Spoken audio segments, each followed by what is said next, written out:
McIntosh teaches AI non-stop. Success is his game, marketing's his fame.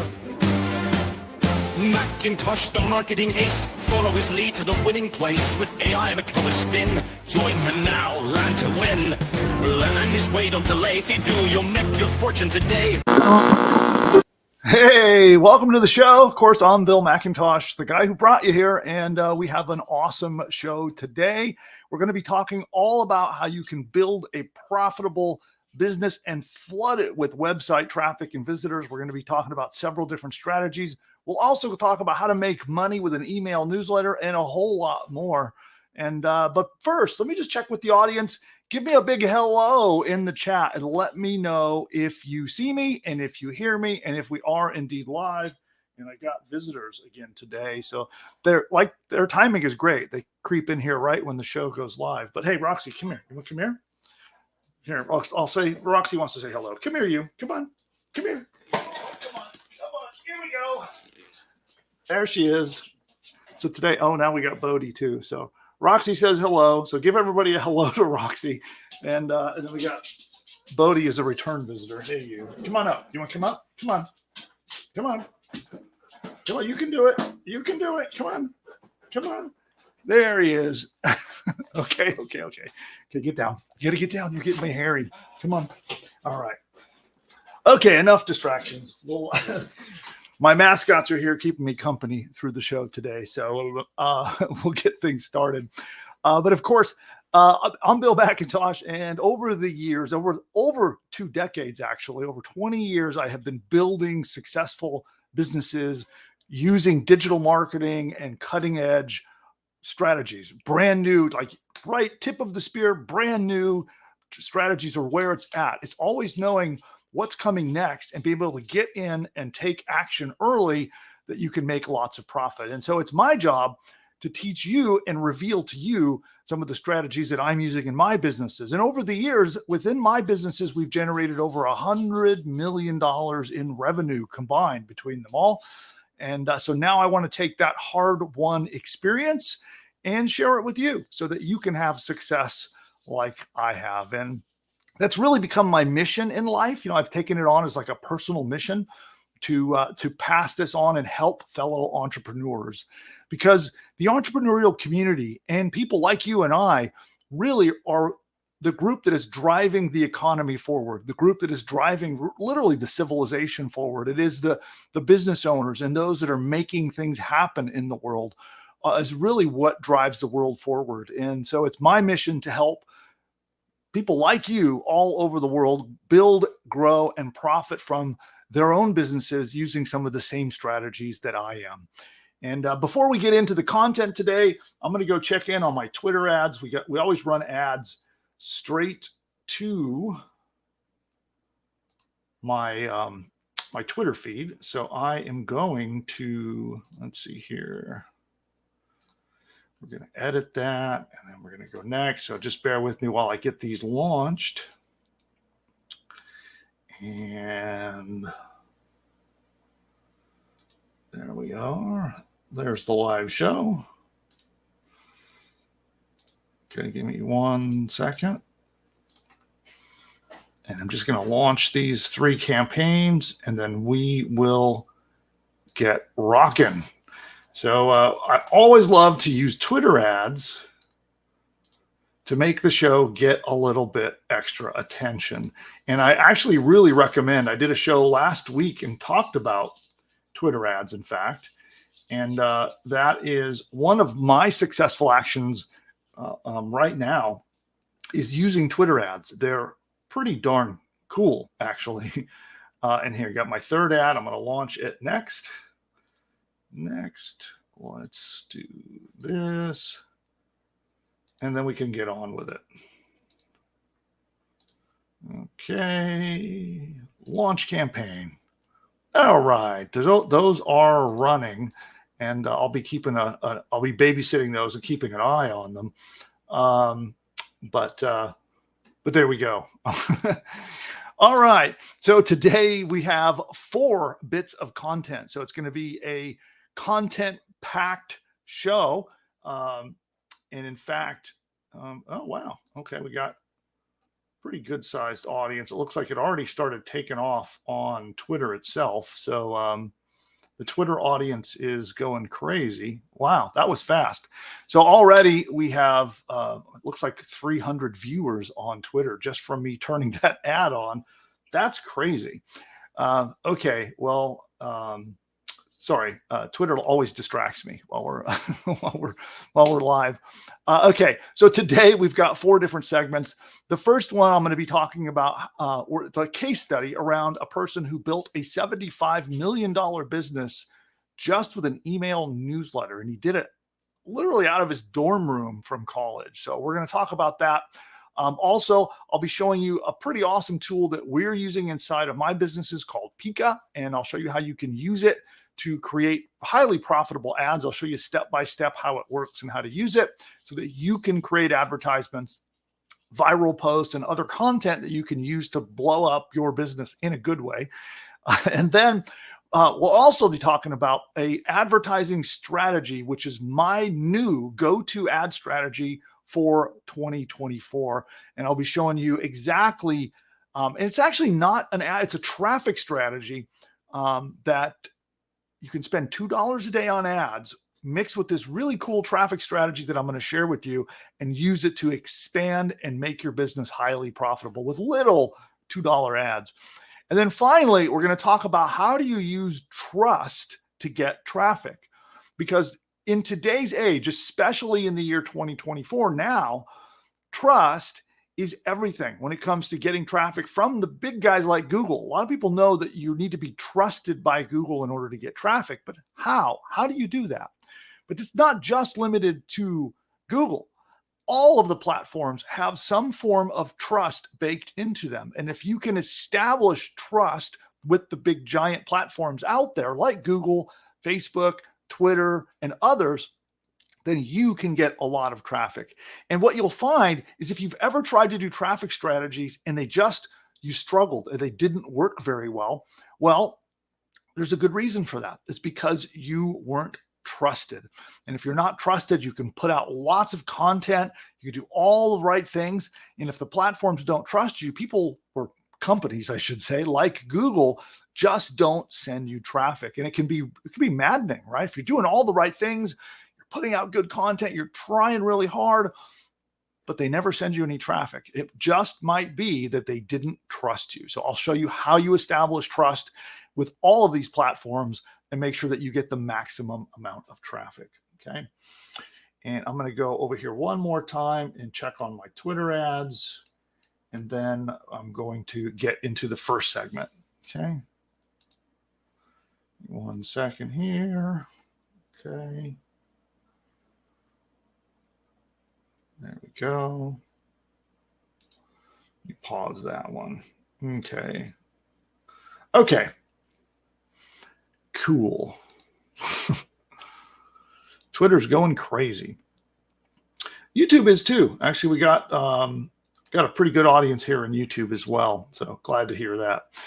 All right. So we're going to start today's segment off with the newsletter content. And let me just get my screen sharing set up. I got some cool stuff to share with you, and we'll get rolling. So let's share the whole screen. All we'll do over there.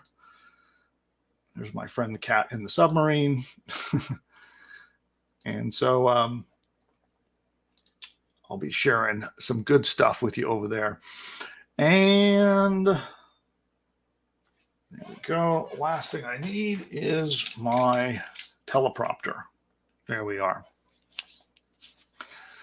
Okay, so you guys ready for some newsletter content? Now, a reminder, when I'm shooting content, I'm recording it for the future as well. So I'm here with you live, and the benefit of being here live is we also do live Q&A with the audience, and I help take your questions, your commentary, and we do some live interaction, and I help you implement the content that I talk about. But I am recording it for the future. So you may see me doing a retake. You may see me stop and make notes for my editor, things like that. But just realize, the benefit is at the end, when you're with me live, we actually get to have a conversation about it. All right, let me power up with some caffeine and let's get to it.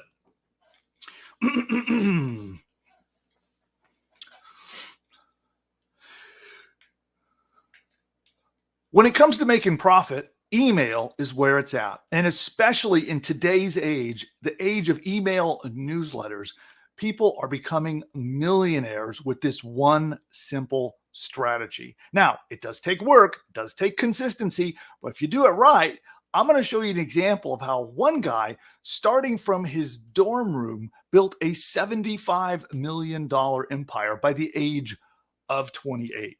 So in his college dorm room, he was emailing his college buddies for fun. That's actually how his business started.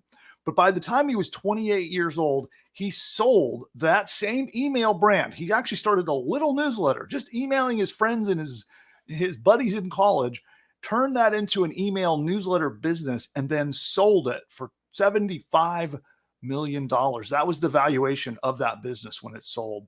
And I'm going to share with you the 5 lessons that you can learn from how Alex Lieberman built a multi-million-dollar email empire, and how you can use these lessons in your very own business to inspire similar growth and similar success. But first, you should know the story of Morning Brew, the brand that Alex founded and eventually he sold for 8 figures. Have you heard of Morning Brew before? Well, it all began when Alex, as a senior in the University of Michigan, he started sending a daily email newsletter to his friends. He basically just summarized the top business news of the day. At that time, he called it Market Corner. It wasn't called Morning Brew. It was called Market Corner.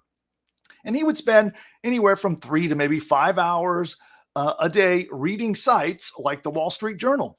And then he would condense all of the key information. And he already did this, right? He was already reading all of these sites and consuming all of this information. So he condensed the key information that he learned from him studying into a short conversational digest. And then he emailed it out to his friends. And he wasn't thinking about Market Corner as a business yet. It was actually just a useful way for him and his college friends to stay in the loop on what was happening in the business world. But soon he started getting requests from other students to add them to that mailing list. And that was the first clue. And before he knew it, Market Corner had hundreds of student subscribers. And Alex realized that he was onto something. And so he decided to take the newsletter and focus on it and be more serious about it. And so he recruited a friend of his named Austin, and who was a sophomore at the time, to help him grow Market Corner. At that time, they renamed it. And so it changed from Market Corner to Morning Brew, which is what it's called today. And he gave it a proper website, because at that point, he didn't even have a website for anybody to sign up. And then Alex and Austin hustled to spread the word about Morning Brew across campus. As you can imagine, as a couple of college students, they probably didn't have a high budget. They didn't have a lot of leverage. They had to just get, scrappy and figure out how to get subscribers.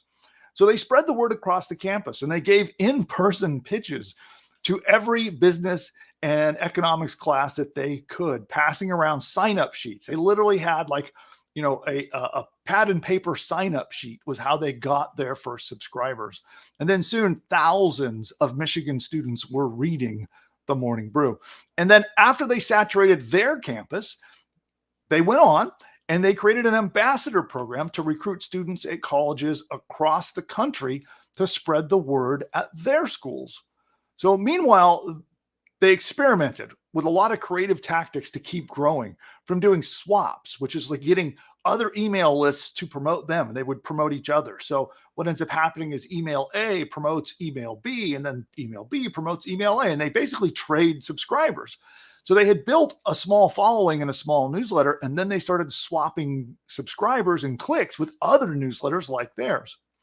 And that also was something they did, was social media marketing. They started having a presence in Facebook and places like that. And by the time Alex graduated in 2015, Morning Brew had over 10,000 subscribers.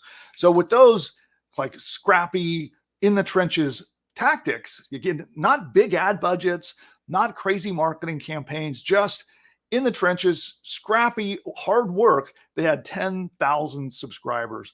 And at that point, he decided to take it seriously. And he had landed a job by then at Morgan Stanley, working in finance, a full-time job.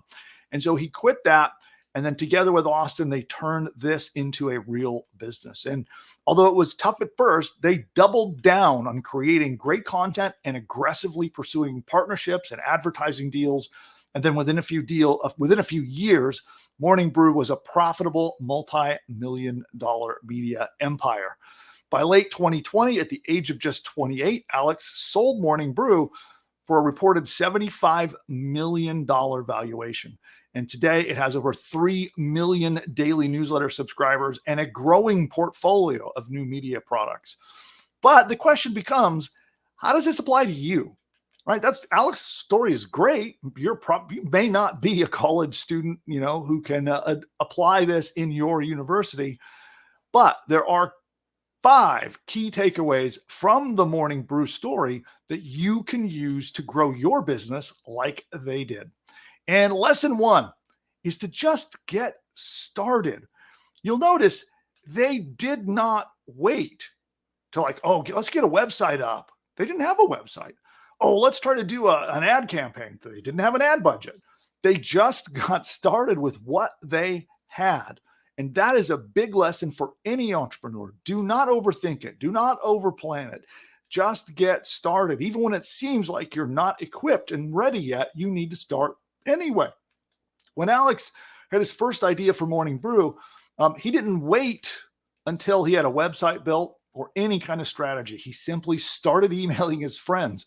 He just would create a little newsletter that he would put together on his computer and send it to his friends. And it would just summarize the business news. It was a super simple format, and it was purely focused on content. No fancy design, no special technology. He wasn't even using an email platform. I think he was just sending it to them directly. So the lesson here is don't overthink things or strive for perfection if you're just testing a new idea. When you first launch and throw out a brand new business concept, it's just an idea. You need to test it and you need to get it out there. Now, this is particularly relevant for people that sell digital things. An email newsletter is a digital product, just like if an ebook download or a digital course or any kind of product that someone consumes through their computer or through their phone is a digital product or service. And it's easy to get stuck trying to be a perfectionist before you even validate that there's a demand for what you're trying to sell. So test your demand first with a very simple product, get user feedback quickly, and then improve as you go. Alex could have been procrastinating for ages about branding, templates, logos, colors, what platforms was he going to use? And then he would have never gotten started. But instead, he got the core content out to his readers immediately for validation after he had his idea. And that early feedback actually is what gave him the extra drive to see that people wanted what he had and his concept was good. And that's what pushed him forward, that ultimately helped him turn Market Corner into Morning Brew and into his $75 million empire. So the key takeaway is to start creating value instead of spending weeks or months planning about the hypothetical customers that you don't even have yet. So you can always optimize later. You will make mistakes. You will have failures. But the point is you learn from them, improve, and you keep on going. But without getting the product out there and without getting started, you'll never make it to market. The second lesson is do things that don't scale. And what does that mean exactly? This concept of do things that don't scale was actually coined by somebody. It's in Y Combinator. Y Combinator is what they call an incubator, where they help lots of small new startup businesses grow. They usually give them some funding, they give them some advice and help, and they help them start and grow their business. And the founder of that, Paul Graham, has a blog post talking about this and about how you grow startups. And the core idea here is that you don't be thinking about your long-term business and be thinking about doing things that can scale, meaning, automate, systemize, expand, things like that. Instead, you want to focus on just what can you do now with what you have now. The idea is in the early days, get something out there, test, fail, learn, adapt, adjust. Just don't overdo it, overthink it, thinking about the future. Instead, focus on the problem right in front of you and be creative. Use unconventional tactics, do things manually, hack solutions together, do whatever it takes to just get forward momentum and motion going. And then you can come back, systemize it, fix it up, and get it going later. But the first thing is you need to actually just get it out there first. And clearly, this kind of a process, right? Like you think about how Morning Brew started, where they were literally taking people writing down their email address on a piece of paper. That can't scale. That is not something that you could do to get 1 million subscribers, right? So they obviously had to get rid of that eventually, but they at least got started, even if it was a clunky, imperfect process. So that's my big tip to you, is to do that. And the founders also, they didn't outsource stuff. They just jumped in and started doing things themselves, even things that just weren't practical, or they maybe even didn't know how to do precisely. They just jumped in, figured it out, and did it anyway themselves. Okay. So lesson here is don't get bogged down early and wondering how you're going to scale something up and systemize it and perfect it and make it to be just the way it might be in a year or 5 years down the road. Just get going. Lesson 3 is to turn customers into preachers. One of the things at Morning Brew is that they actually got their readers and turned them into brand ambassadors that would go out and get other people to sign up to their newsletters. And so this is how they grew, especially the early days, to get to 100,000 subscribers. They actually recruited these ambassadors to actually go out and get other universities, other colleges, and their campuses to sign up for their email newsletters. And they would have these brand ambassadors that would go to lecture halls and other places to promote with those same email addresses on pad and paper, just like Alex did in the early days. And this strategy allowed Morning Brew to become popular across dozens of different college campuses. And then the Brew ambassadors was what they called them. They followed a simple procedure.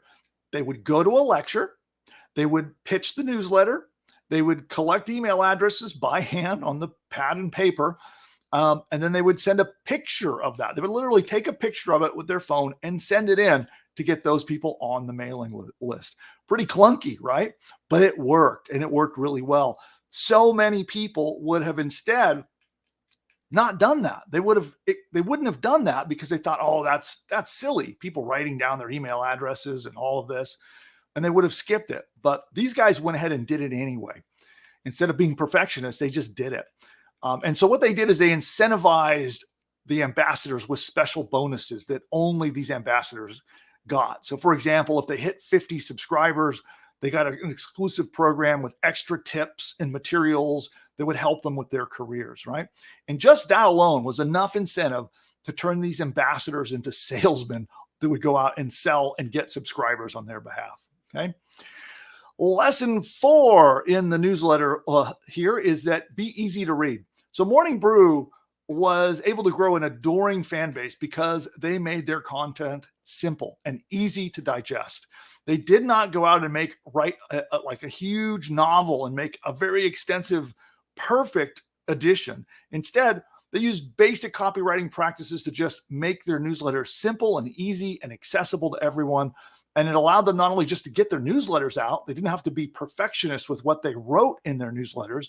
As long as it had the core information, they got it out there. And then they would use a tool that I can recommend called Hemingway app. If you've ever used it, it's at hemingwayapp.com. And with Hemingway app, you can throw it in there and get a readability score for your content. And so ideally, what you want to do, you'll be surprised. You want to get a readability score that should be at grade level 6 or under. You want your content, if you're putting out newsletters, you're putting out courses, you're putting out ebooks, believe it or not, you want to write at 6th grade level or less to be consumed by the mass market. And that's what makes it successful. So if you want to make your content easy to consume, take what you wrote, your newsletter edition or whatever email you might write or whatever you're writing for your audience, and throw it into Hemingway app and check it right at 6th grade level or under. And then finally, lesson 5 from this is to always be testing. Split testing was essential for Morning Brew. They tested everything, especially their subject lines. So when they would send an email newsletter out to their list, they would check up to 4 different subject lines every day, trying to figure out which one got the most opens, which one's got the most clicks. And there are lots of tools that can help you do that. In fact, we recommend a tool called Beehive that I'll give out a link for that. We have an affiliate link I can share with you. They actually will help you do split testing automatically. And so they use split testing and they saw their stats soar. So the more people who opened and consumed and interacted with their email newsletters, the more money they made. And so they just kept testing. And so just adopt an attitude of like, hey, what if we tried this and then test it? Some of my most successful marketing campaigns that I've ever had have come across because I just had a weird idea and I'm like, oh, let's test that. Like an example, my Twitter ads that I run. I test Twitter campaigns there all the time. Out of every 10 I post, 9 of them fail. But one of them ends up being a raging success. And so test everything. And so one thing I want to leave you with is an email newsletter is an incredibly profitable way to build a new business or add a new revenue stream to your existing business. And I have a couple of resources for you. First, we have a free tool that will help you plan. So if you don't even know what you're going to write about, you don't know what niche market you want to go into, but you want to do a newsletter, we have an entire tool that will help you plan it all out, help you pick your niche market, help you figure out what to write about, and it will even help you write your email newsletter subscriptions. It's a free gift for everyone who subscribes to our email newsletter. And you can find that. Let's see, where is that link? Producer Nick, can you put that link out there for the special email tool? And I have closed it and don't have it handy here. Yeah, I got you covered. I already did it. Oh, you did. Newsletter GPT. There you go. So pushbutton.ai/newsletter GPT. So you can head there and you're going to want to be a newsletter subscriber. So it's going to ask you about that. It'll give you a link where you can subscribe to our very own newsletter called Ingeniosity. And so you subscribe to our newsletter, you get this tool for free. And then, of course, if you need a place to send your newsletters, we highly recommend that you use Beehive. And you can see our affiliate link. It'll help the channel. We get a small commission if you use our link to sign up. You get a 14-day free trial by going to pushbutton.ai/B14. And that's like a bug, the bee, right? Like Beehive. So it's BEE14. So that's pushbutton.ai/BEE14. And that's where you can sign up and start your own newsletter on the Beehive platform. And you'll get 14 days free trial. Thank you, Beehive, for that. And there we go. So that is it for this lesson. And again, subscribe to our newsletter. We're doing a huge market test right now. We're actually experimenting and testing a lot of different newsletter strategies, and I'll be sharing them with you on our live shows as we go along. And so make sure that you subscribe to our newsletter as well. So that's how you get the free newsletter tool. It will help you plan, research, and write your very own newsletter. And that one again is at pushbutton.ai/newsletter GPT. And we'll pop those links in the video and in the comments and chat below so you can see those. But that is how you do it. And on that note, I would like to throw it to the audience here with our live audience, and we'll go to your questions. So producer Nick, did we have anybody that had questions? Not yet, but some might roll in. Okay, cool. Well, oh, you know what? Not a question, but someone mentioned while you were talking about just getting started, they said action is worry's worst enemy. And I thought that was so true. It is true. It is true. I mean, I can't tell you how many times I'm sitting back worried about what am I going to do next? What's the right plan? How should I approach something? And just get started, and that usually vanishes. So, but yeah, the willingness to take action, and then the willingness to have mistakes so that you can learn, adjust your course, correct, and keep growing. That is, that's the key. It really is. Yeah. All right. So I'll toss it to you, my audience, and let me know if you have any questions about the newsletter concept, about the case study we went over, or anything else. And then we'll be moving on to the next segment here in a moment, where we're going to talk about using a brand new AI tool to make viral videos and ads that you can profit from. So we'll give everybody a moment in the audience to ask any questions about that. Pop in any any feedback, anything, and then we'll move on in just a moment. So we had one more question roll in. They say, I want to include a special promotion. How can I target locally? So if you want to target locally, it's really easy. You just get subscribers who are local. I know it sounds simple, but that is the truth of it.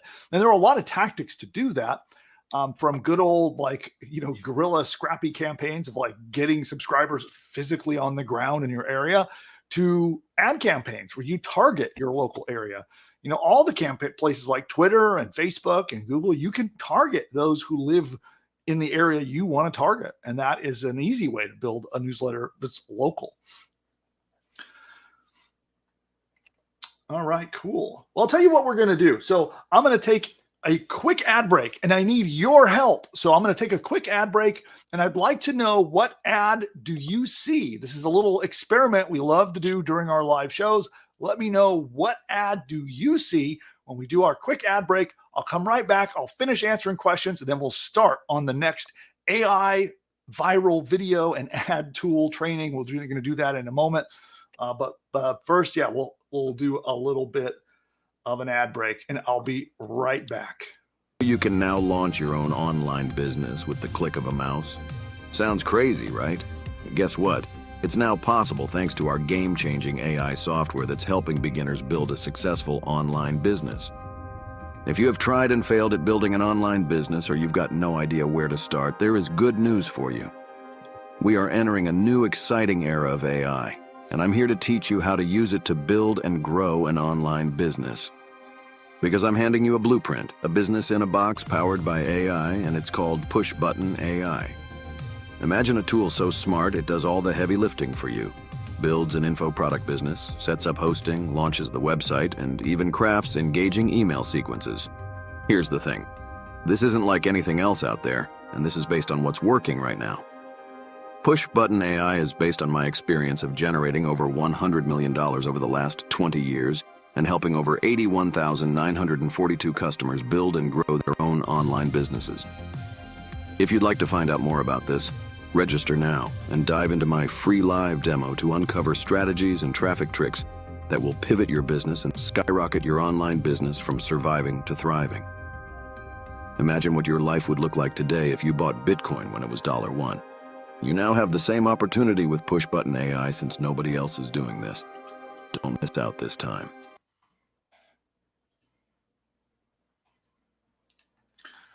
All right. And I recommend you go to pushbutton.ai/demo to get a live demo. So that's how I recommend you do it. Go to pushbutton.ai/demo so that you can get your very own demo of the software. Okay. That's pushbutton.ai/demo. And producer Nick, could you pop that into the, there you go, out there. Perfect. And I noticed I need to fix something. Let me just fix that right now.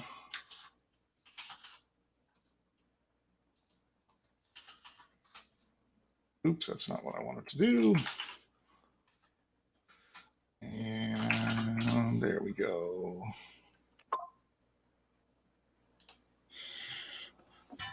Bear with me while I fix that link.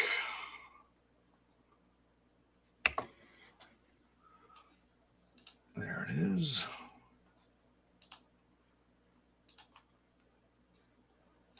Okay, looks like it is fixed. Here. Go back here.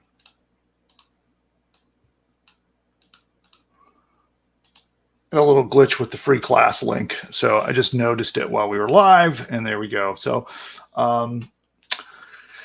awesome. Well, we are back, and we'll do final rounds of questions on newsletters, and then we're going to get on with it onto the next training. And did we have anything else come in, producer Nick? We did. All right. What else we got? So this person says, should my newsletter marketing be different for my own products or just in niche vicinity?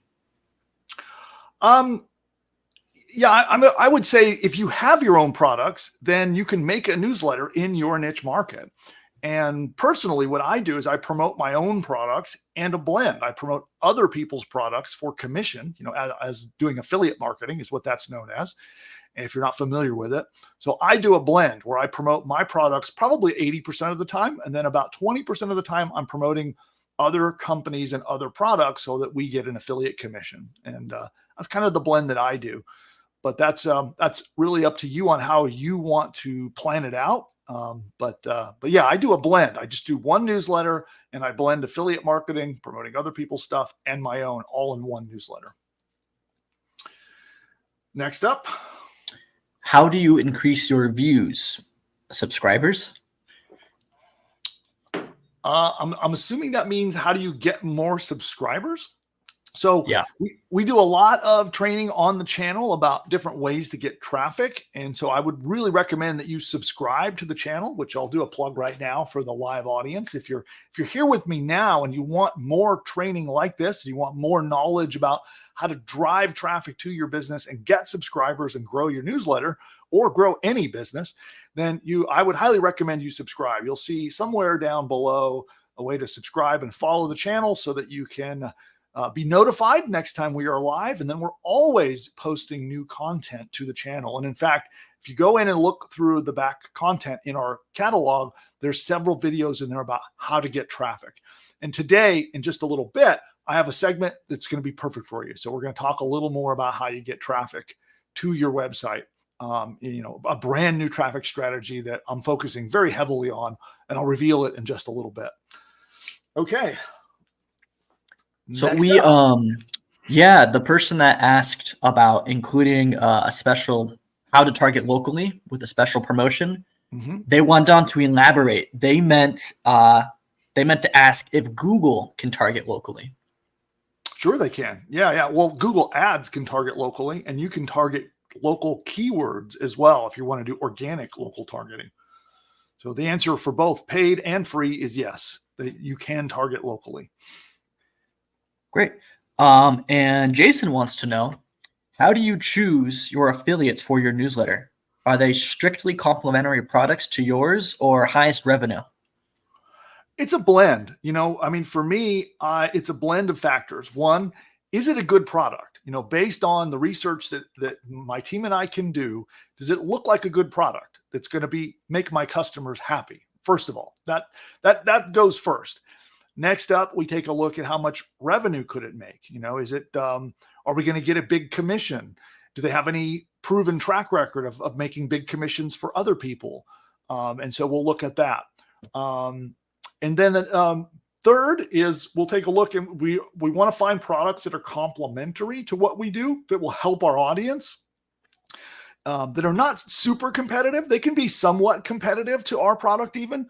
I'm not super worried about that, but mostly I want to find products or services that are complementary to what I'm offering. So, as an example, our core business, PushButton AI, we help people set up and establish their internet business. And so I have friends of mine and other companies that help people get traffic, and I'll promote those, for example. That's a great complementary service or product that will help our customers actually just get bigger and better results with their websites. And so that's an example. So yeah, think about what are the problems and goals of the people that are your customers. What unique problems are there out there that there are other products that can help them solve those problems or help them achieve those goals? And that's what you want to pick. All right. And then I'm going to say last call for questions on this topic. We're going to move on and go to the next segment. But did we have anything else before we move on? Yes. We had someone ask, do you give your newsletter away for free or do you charge for each subscription? The newsletter is free. So you can make a free and then a premium level. That's something that we're not currently doing. We're thinking about experimenting with that. We haven't quite done that yet, but I have seen other people have quite a bit of success with that. And I know producer Nick, you've studied the newsletter space quite extensively. What any feedback you have about this strategy of like a free and then a paid newsletter upgrade? Yeah, I think if your newsletter is more niche, you serve a very specific targeted demographic, then I think there's a case for having a premium tier, and that's how you monetize. On the other hand, if you're more broad, like we just spoke about Morning Brew, they're very general, and they monetize just purely through ads and sponsorships. And as you can see, they made a lot of money doing that. That's the trend I generally see. Cool. And then I recommend that you join our newsletter. By the way, it is free after all, like we said. So to join our newsletter and kind of see how we're doing it, I would go to pushbutton.ai/subscribe. That'll get you on the newsletter. And we're also releasing training about how to grow and monetize a newsletter. And we're literally showing you what we're doing. So we started this brand new newsletter just a couple of months ago. It's actually a project that producer Nick has been working on quite extensively. And so we'll be taking the lessons that we learn about how we successfully grow and monetize that and sharing them with you, our subscribers. So to do that, you can go to pushbutton.ai/subscribe and join that newsletter list. All right. And am I clear to move on to the next topic? Yeah, all clear. Okay, awesome. All right. Well, I am going to now talk about, we have three topics left to go. So today's show is going to run a little long, I think, which I tend to do that, but we have a lot to cover. And the next three topics are three different ways that you can drive traffic. The very next one is about a brand new tool that has just been released to the market that you can actually use it for free to build some pretty cool viral videos and even ads. And it's a tool that we're using internally in my business right now. So that's what we're going to do next. And then a reminder, when I'm doing my my segments, I just lost the teleprompter. There it is. Okay. Weird. My teleprompter script just went away, but it's back. So we'll keep going. But my point is, we're recording this. So if you see me stop, I may do retakes, I might make notes for my editors, stuff like that. But there we go. And then we'll come back and we'll do some more Q&A as soon as I finish this segment. This one's a little shorter, but we'll get right into it. And I do need my screen here. I'll pull that over there. And we are ready. Let me just check my ads. Okay, cool. Got lots going on. I have like 8 million tabs open all over I got this bank that goes all the way around from one side of me to the other of monitors, and they all have many windows and tabs. It's quite something. It's like I'm we're at a rocket launch, and I have I'm at mission control right now with the 8 million tabs around me. All right, so here we go into segment 2. Okay.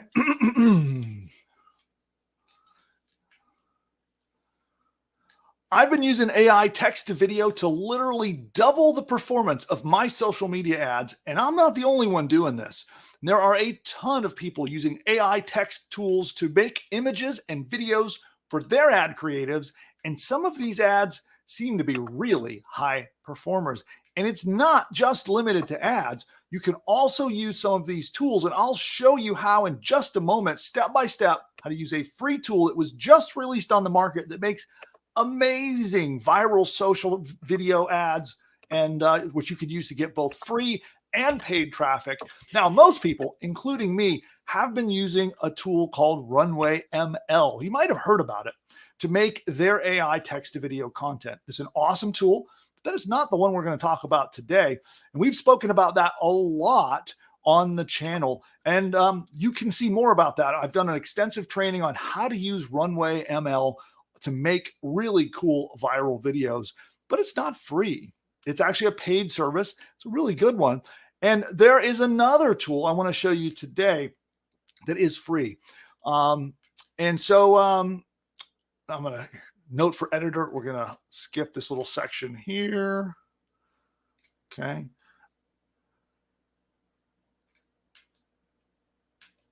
Okay, here we go.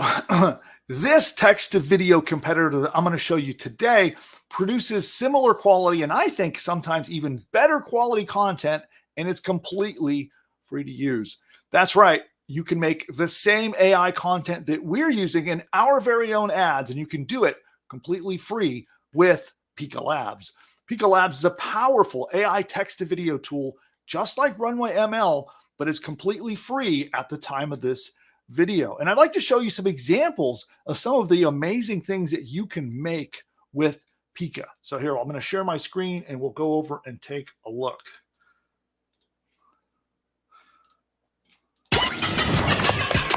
We're gonna take it to the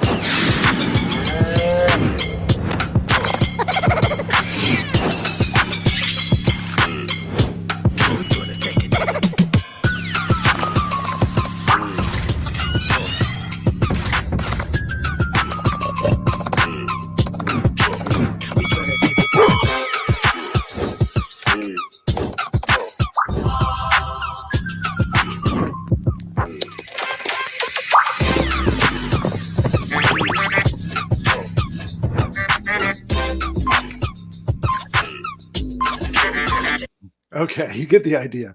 And then also on the Pika Twitter profile, you can see lots of examples of simple text to video that literally anyone can make with zero technical experience. You see that video right there? Beautiful, right? You can make that with no technical experience at all, following the simple instructions that I'm going to give you in just a moment. There's another example. That's pretty interesting. There's one there.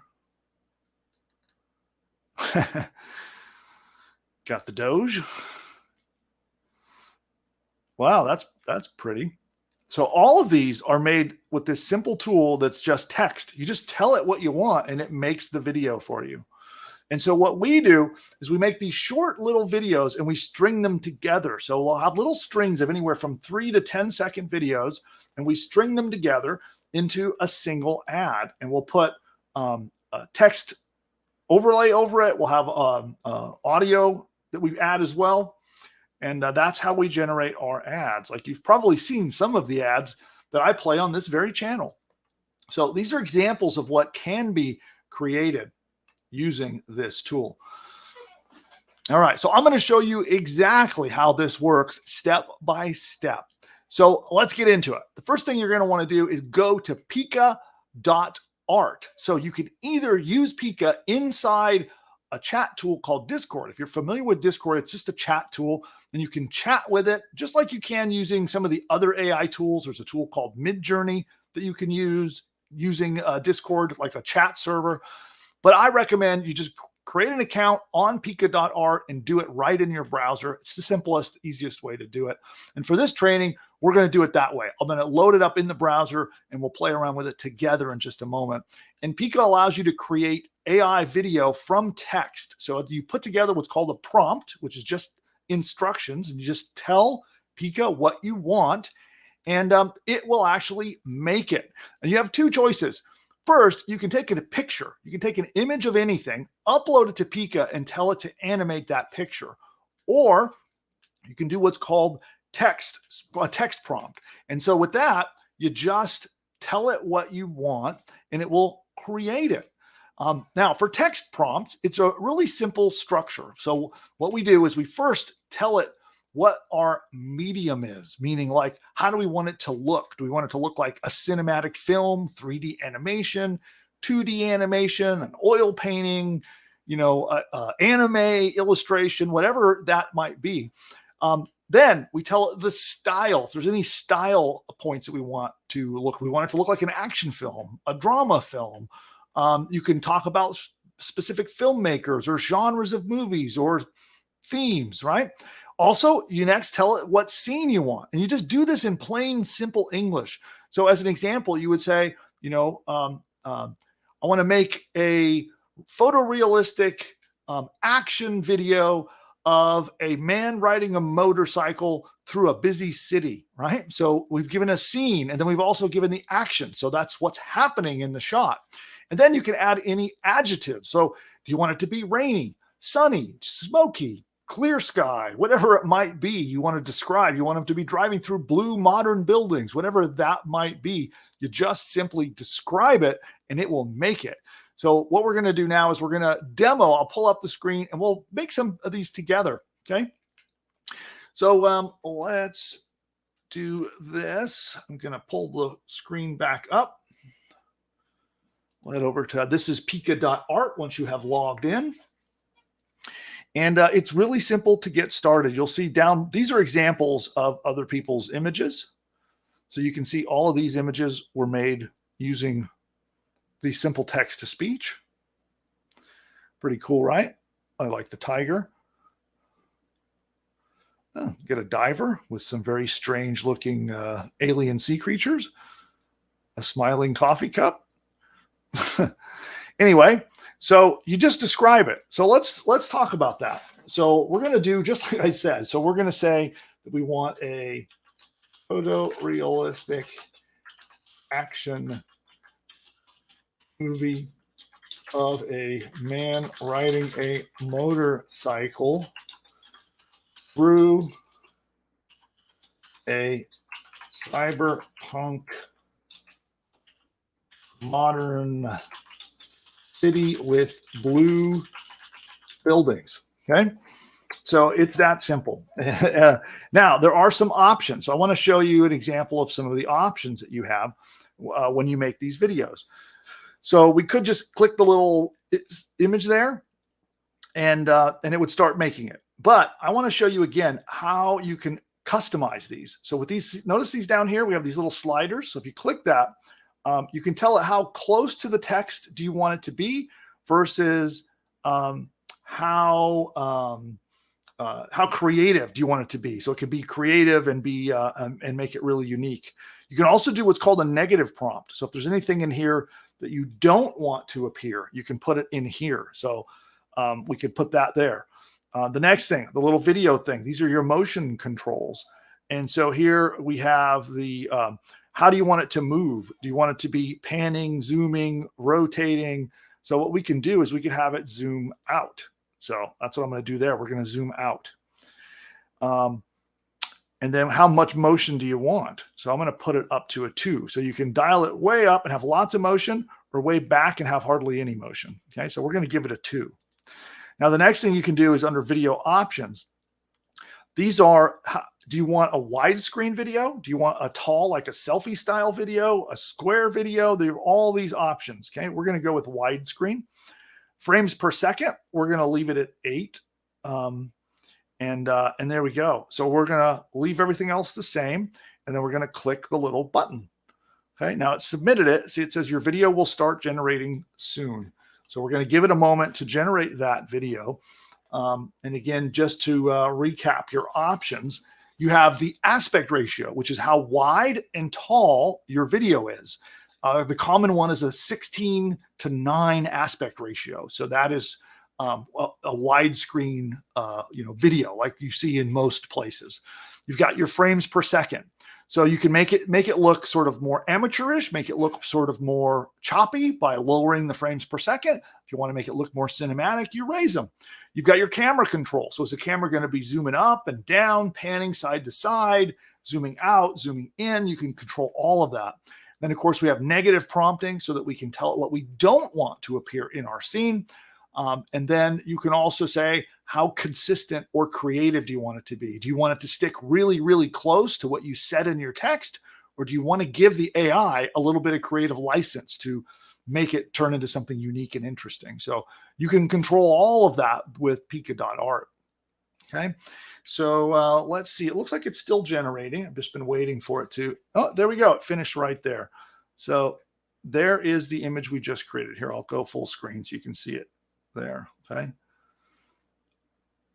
So little odd. So now from here, we can retry and it'll just rerun it, or we could try a new and different prompt. So So let's do a retry. And I'm just going to hit the button and submit it. Okay. So we'll see what happens. We're going to retry it. So if you have one that you don't quite like, you just resubmit it and make another one. And so when you do find one you like, the next thing you can do is extend it and make the clip longer. So there's a little thing you can just click to extend it, and it'll make a 4-second video turn it into an 8-second. You can make it longer and longer in length.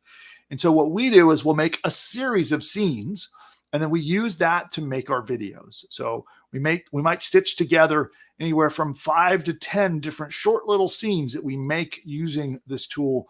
And then that becomes our viral ad. And then I would recommend, by the way, while we're waiting for this to finish rendering, that if you haven't yet subscribed to the channel, do that now. You'll see a link somewhere down below to subscribe and follow us so that you can be notified every time we have new content to the channel.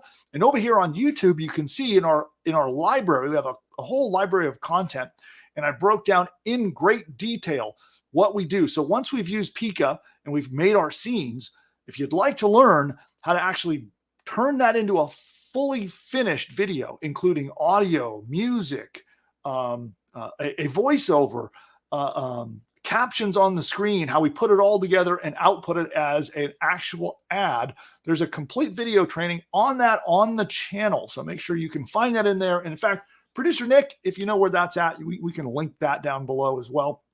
And you can check that out to find out what do you do once you've put all of that together. We got a couple more. So let's take a look and see what Pika came up with. Okay, well, that's a little different. And here's another one here. Got a guy and a gal driving through a modern city. Okay, so, and as you see here, here's one I did of Bodhi. I just uploaded a picture of Bodhi, my golden retriever, and asked it to animate it. So you can see it shows him panting and his little Santa hat moving around. Here's some other examples of what it did with Bodhi. So, and there's a bunch of other features. There's also something called in painting. Like you can see here, I did this where I put sunglasses on this Pika. So that's another thing that you can do. So you'll notice once you've created a video, what you can do is, let's try it here. Let's go. So we can add 4 seconds. See that there? So if we like it, we want to extend it, we can add 4 seconds. And then from there, you can adjust it and improve it. I'm trying to see here. I don't know why I'm not seeing in painting on these. Yeah. All right. Anyway. Note for editor, we can edit out some of this quiet part here, but we'll come back here. And so there you go. That is Pika.art, and I would highly recommend that you check out the other video on our channel where you can see what you do with these little scenes. So you make these little 4 to 10 second scenes using Pika.art, and you assemble a complete social viral video out of it. And there's complete training on how you do that. You'll see that again down below in the description. And we'll pop that out for everyone to watch. And like always, subscribe, give this a like if you got value out of this video. So like it, subscribe, and we'll see you on our next live broadcast. Okay, so now we're back live here with the audience, and we're going to do questions. So anybody have questions about using this tool or about doing viral ads? Let me know. I'm pausing some of my Twitter ads and coming back here. Okay, there we go. So here's what we're going to do now. Anybody have any questions at all about using AI video or AI ads and some of these tools? We'll take a round of questions on those things. But before we do, I'm going to take a quick ad break. We'll do another quick ad break, and I will be right back to answer all of your questions. You can now launch your own online business with the click of a mouse. Sounds crazy, right? Guess what? It's now possible thanks to our game-changing AI software that's helping beginners build a successful online business. If you have tried and failed at building an online business or you've got no idea where to start, there is good news for you. We are entering a new exciting era of AI, and I'm here to teach you how to use it to build and grow an online business. Because I'm handing you a blueprint, a business in a box powered by AI, and it's called PushButton AI. Imagine a tool so smart it does all the heavy lifting for you. Builds an info product business, sets up hosting, launches the website, and even crafts engaging email sequences. Here's the thing. This isn't like anything else out there, and this is based on what's working right now. PushButton AI is based on my experience of generating over $100 million over the last 20 years and helping over 81,942 customers build and grow their own online businesses.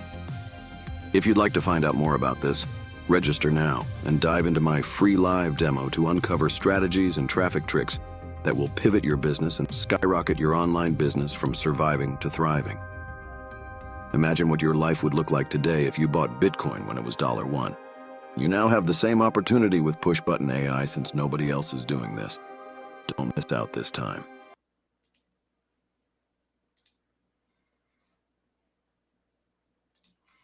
All right, YouTube is also now pushing out their ad break. So those of you who are seeing me now probably didn't see a YouTube ad. You got your PushButton AI ad, but there's a quick YouTube ad break that's happening. So we're going to get right back to things and help everyone with their questions. So producer Nick, did we have any questions come in? And we'll do a quick round of this because I got 2 full segments left to do, and we're already an hour into today's show. So I'm going to pick up the pace when it comes to questions and answers and moving the show along. But producer Nick, what were the questions? Yes. So someone wanted to know, do you need Midjourney or other apps, or can you do it all with Pika? Well, you can create these little clips in Pika. So you're going to create clips that you can extend. I think I don't know the maximum. Is it 24 seconds? I think is the most you can extend, I believe.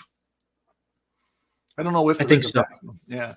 So you're going to make these little clips, but you will need other tools to assemble them into a full video. If you want to like add audio, you want to, add a caption, you want to add a voiceover, but there are tons of easy to use tools to do that. And in fact, I created one on air and showed how to do it. So again, it's in our library of content here on the channel, and I'll show you exactly step by step which tools you need, how you do it. And they're not technical. You don't need to be some sort of technical wizard to use them. Anyone can use them. They really are easy. So yeah, it isn't like you have to open up some like Adobe suite to do some sort of high-end editing. It isn't that at all. It's very, very easy. But you will need other tools to assemble it together with music and other things. Okay, what's next? So we have a really good question. They say, what is your workflow for deciding what video to create, creating the script, breaking it into segments, and then putting it back together after you Pika the pieces?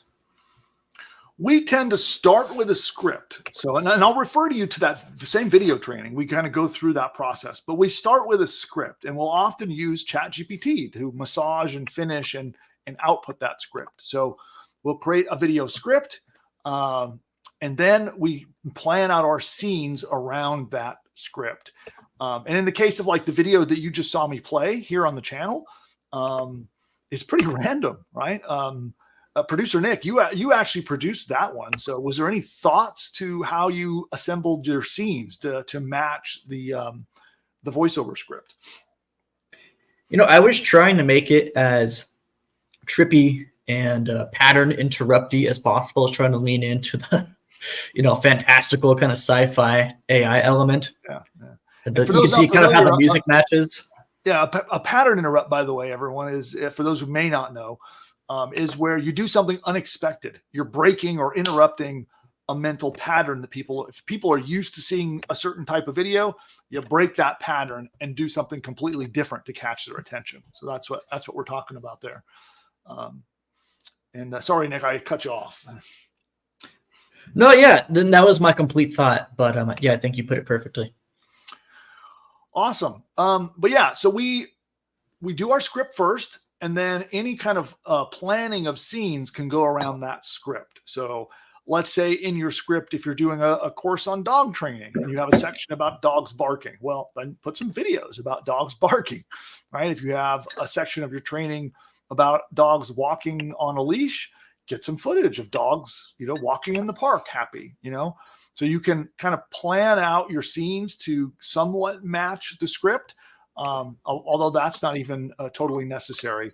What I find is the visual is kind of designed to support the underlying message. The visual is designed to be interesting, captivating, keep their attention on the video, but your script and your captions are really important to make sure that that those are good, so that they can get the content, of the information from the video, from the script, and from the captions that will appear on the screen. And then the rest of it is this kind of scenery to make it interesting. Yeah. All right. Anything else? That's it. Okay, cool. Well, then we're good to move on to the next segment. So we're going to now be talking about trust and how important that now is. It's more important than ever when it comes to marketing. And this is trust between you and the big platforms, whether it's Google, Facebook, Twitter, or others. And we'll talk about, why many of the old strategies, blogging and other social media strategies, there's lots of old strategies that just aren't working today. And I think people aren't realizing that the reason they're not working is because the platforms don't trust you. And so my next bit of content is designed to help you figure this out. And you'll know exactly what to do to establish trust with these giants so that they give you lots of good traffic. And it's really important, because if you don't have it, you can put out amazing articles. You can create awesome videos. You can do everything right. But if the platforms don't trust you, they won't give you traffic. And that's just the reality of it. So some of what I'm saying is a little annoying, a little detail oriented, but it's what will help you get established. So that's what the next segment is all about. Let me just get prepared for that, get my teleprompter going, get my caffeinated content prepared. And we're going to get into it. Okay, here we go. In today's age, it is vital that you establish trust in order to get traffic. In fact, places like Google, Facebook, and others won't even accept your money to buy traffic from them if they don't trust you.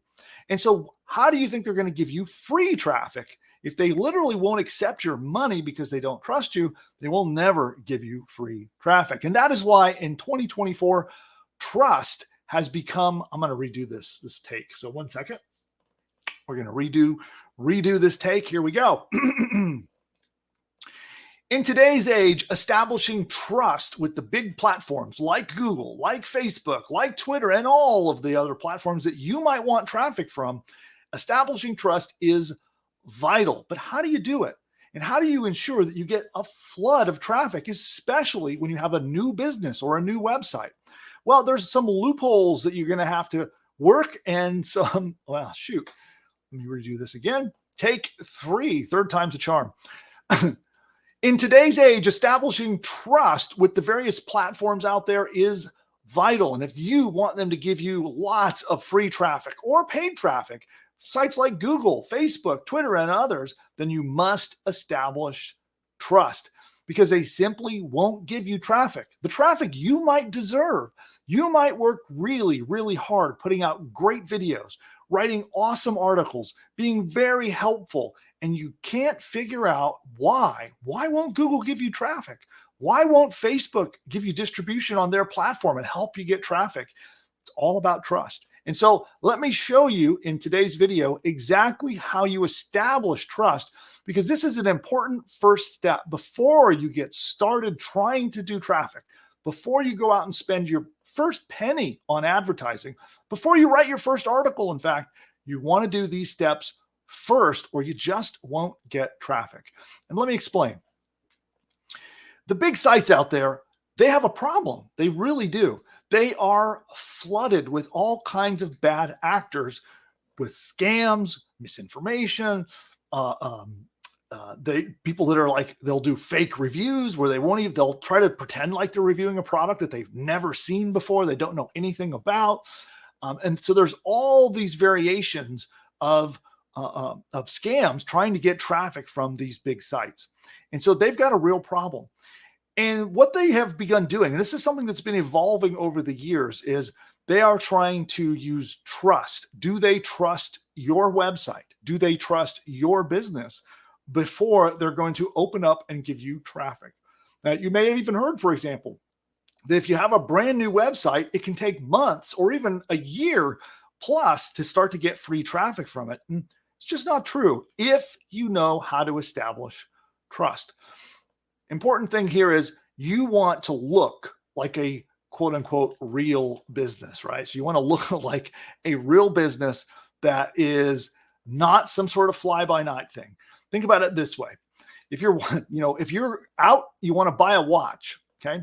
Who do you want to buy a watch from? If you're walking down an aisle and there's some like dark alley and there's a guy in a trench coat, and he opens up his trench coat and he's like, hey, you want to buy a watch?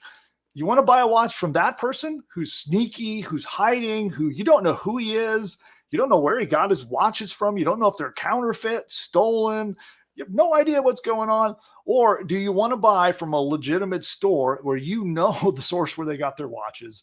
You know who the person is who ran the store. You know they're going to stand behind their products.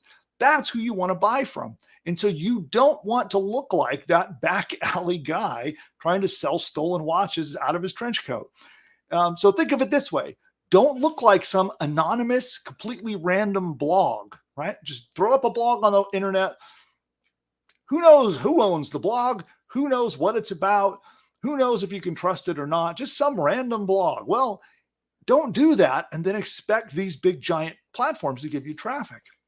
The next thing, you don't want to look like some fly-by-night affiliate marketer who doesn't know anything about the niche market they're in, doesn't know anything about the products they're pitching, and is just trying to sell anything to anyone. Don't be that person. You instead want to look like an actual real business. Even if all you're doing is publishing a blog, even if all you're doing is doing affiliate marketing, when you're driving clicks and traffic to other people's products and services, you have a business. And you need to look like a real business. And here's how you do it.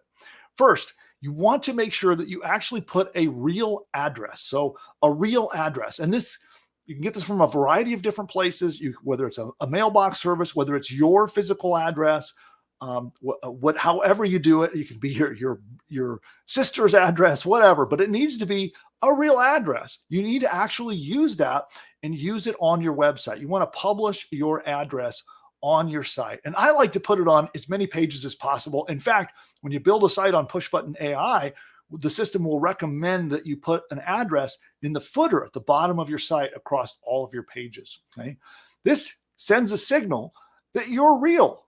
You're not imaginary. You're not a scammer. You're not somebody who's up to no good, who's trying to evade detection and they don't know who you are. Okay? It's really important. Now, use a consistent address. Don't change it up. Don't have one address on one page, another address on another page. Use a consistent address across your website and on your social media presence. We'll talk more about that in a moment, but you want to use the same address consistently across your presence on the web. You also want to have a contact us page, clearly visible, clearly linked from your navigation. You can link it in your footer at the bottom of your web pages. But make sure you actually have a contact page. And on that page, you can list your address again, as well as you can have a form for people to contact you, but you can also list your address. You can even put a Google Maps thing on there. The next thing you want to do is have a privacy policy. So a privacy policy published and again, linked prominently in the footer of your web pages across your whole site. Make sure you have it. Next up is an About Us page. And actually explain why you're an expert or not an expert, but explain who you are, what you're doing, why you're publishing that website. And even if it's that you're a hobbyist in a particular hobby and you're exploring the hobby and sharing your what you know and your knowledge with your readers, but explain who you are And heck, if you need help with that, you can head on over to ChatGPT and ask it to help you write an About Us page. But you got to have one. You really do need to have one. Next up is terms and conditions. So you want to have a terms and conditions pages of what you expect out of people that use your website. Okay. Now, lucky for you, most of this stuff is done for you if you're a PushButton AI customer. So if you subscribe to PushButton AI, you build your sites with our platform, a lot of these things are just taken care of, but they're required and they're needed. An optional thing that you could do is a bio. So if you're releasing content under a person's name, you can also do a bio of who that person is, what is their expertise, and you can even link to their social media accounts, things like that. If you have an official writer or if you're the person doing the content, again, it's optional, not required.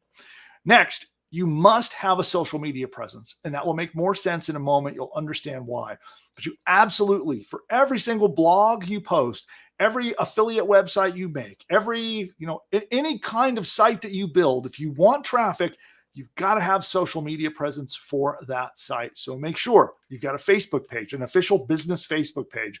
Fill out the whole profile. When you tell Facebook who you are, make sure you fill out the whole profile, including the address, using the same address that appears on your website. You want a Twitter account. You can also optionally do Instagram, LinkedIn. LinkedIn is a great one to do. Make sure you have a LinkedIn presence for that website. It's really, really important. Now, think about it this way. All of these big giants are wanting to see signals that you're legitimate, that you're not hiding, that you're somebody who can be trusted. And these are all signals that you can send that show that you're real, like you're for real. You're establishing a business. You're serious about helping your customers. You're serious about helping the people that read your website, and you're not afraid and hiding in an alley somewhere, okay?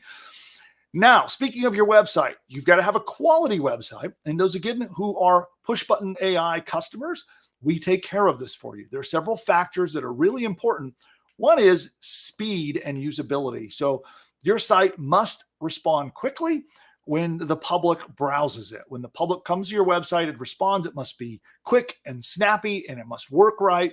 You also want to have navigation, whether that's in your header or your footer, that makes it easy for Google to crawl through your website. So you want to make sure you're linking into, from your footer or your head, the top or bottom of your site, you want to be linking to the different sections and areas of your website. Don't leave sections orphaned where Google can't crawl through and find it, because Google will often visit your homepage and then crawl looking for links to see where else they can find, what other pages and sections of your site they can find. So make it easy for them with your navigation. Finally, make sure you install Google Analytics and something called Google Search Console. Again, these are also signals that you're legitimate, you're a real business. And so install that on your website. On a PushButton AI site, it's really, really easy to do. And if you need help, our webmaster services can help you with that as well. So you can just talk to support. We can help you with that. And then, of course, it goes without saying, when you put content, articles, blog posts on your website, make sure it's good, actually helpful. Google recently had a helpful content update, and it's incredibly important to make sure that your content doesn't have to read like a mastercraft written by a professor, right? It can simply be easy to understand content. It can even be short content. It doesn't have to be super, super long, but you want it to make sure that it helps your readers, okay? Now, once you've done all this, you've established yourself as someone who's not hiding, you're legitimate, you're real, you're actually trying to help your market. Now you have to send signals and prove yourself. How you do this is a combination. Number one is social signals. So we do this by making sure we're posting our blog posts to social media. So when you create a blog post, you're trying to make content, you post it to your Facebook page, you post it over to Twitter or any other social media platform you've got, share your content on all of those platforms. Even if you have a small audience or a non-existent audience, still share it on social media. It's really important. Next up is traffic signals. So this is sort of one of those things where, you hear this in the job market, right? Where you have a person that's trying to get an entry-level job, but all the entry-level jobs require previous experience. Seems like a catch-22, right? How do you get experience if you're trying to get into an entry-level job? Seems like a a vicious catch-22 circle. Well, Google and other sites are kind of like this. If you have a brand new website that doesn't have traffic, well, they're not sure if they should trust you. So you have to break out of that. And sometimes you might hear this called the sandbox, if you've ever heard that phrase. That's an example kind of this phenomenon. And so you actually have to get traffic to kind of prove yourself. And so by posting to social media, that's one way for you to start to get a trickle of traffic and kind of prove to Google and the others that you're legitimate, because Google sees what happens on your website. If a visitor clicks and goes to your website from, let's say you shared something on Facebook, someone goes to your site, they're browsing around. Do they read your content? Do they browse around and look at different pages? Does it look like you're giving a good experience to those users? Well, Google knows that. They pay attention. And so by sending traffic signals, that also helps establish trust. So one of the things that we do is we spend just a little bit of money and buy some advertising pointing users to our content. So we might make a blog post and then send some traffic to it to show those trust signals, even if we're spending an itty bitty little bit of money. And in other training that I'll be giving you, you'll see how you do that. There's a very specific strategy about how you do that. So you can spend an itty bitty amount of money and show those traffic signals to the big giants so they know you're trustworthy. And then the next thing is engagement signals. And so engagement is all over the place, from people liking your stuff on social media, to them clicking, to them going to your website and reading, to them joining your newsletter list. Across the board, there are all these signals that you can send from people engaging with you on the internet. The more engagement you get, the more you're trusted. Assuming all the other stuff we've talked about is done, then the more engagement and the more traffic you get, the more trusted you get. And it just sort of becomes like a flywheel, self-fulfilling, spinning faster and faster, where the more you get, the more trusted you are, the more traffic you get, and it just keeps going, and then up and out and up you go, up and away you go with your traffic. Okay. Now I want to end off with two additional things that I think are very important. The first one is a must-have, and this is something that a lot of people call citations. And let me explain what this is. So citations are essentially mentions of your business on the internet, and this can be largely from directories. Think of like places like Yelp, right, where people can list their businesses in Yelp, or in Google My Business, right? There's a thing called Google My Business where you can register your business with Google. And I actually recommend you do that with your website. So literally register with Google My Business, do directory submissions for your company. You have a business. If you have a website and you're building a newsletter list, or you're selling affiliate products, or making money with ads, whatever it might be, it's still a business. And so submit it as a business to the different directories that are out there. And there are places you can hire to do this for you, or you can do it yourself. If you Google it for directory submission or citation submission, you'll find a lot about this. And you can also do it yourself. It's very easy to do, and it doesn't take a lot of it to make a big difference. But what ends up happening is Google and Facebook and the others see that you're registered, you're getting mentioned online, and that also helps establish trust. So the more they can find mentions of your website and your business and your domain name around the web, the more they trust you. And so these directory listings, or citations as they're also known as, mentions of you with, some of them will have links pointing back to your website, some of them don't. But as long as you're getting mentioned and the big sites are noticing it, that's what's important.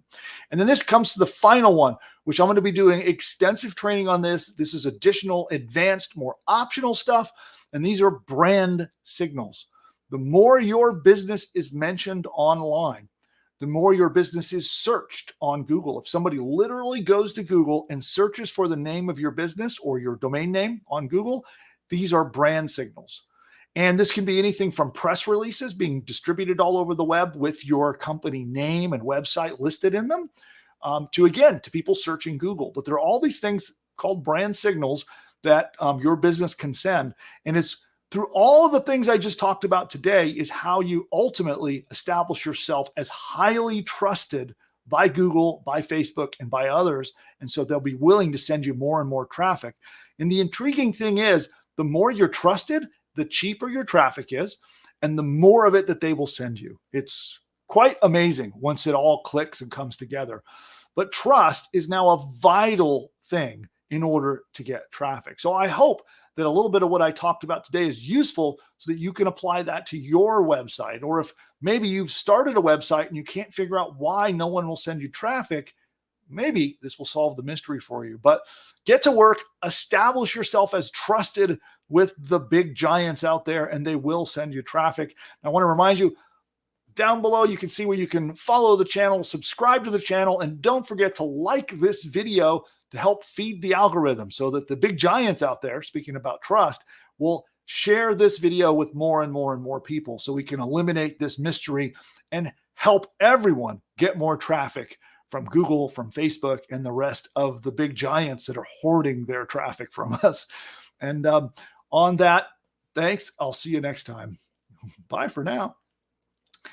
Okay, I'm still here with the live audience, and we're going to do a round of questions. So put in your questions now. We'll take another quick ad break, and I'll be right back with your questions about this topic. So we'll do, again, a quick ad break, and we'll be right back. Did you know you can now launch your own online business with the click of a mouse? Sounds crazy, right? Guess what?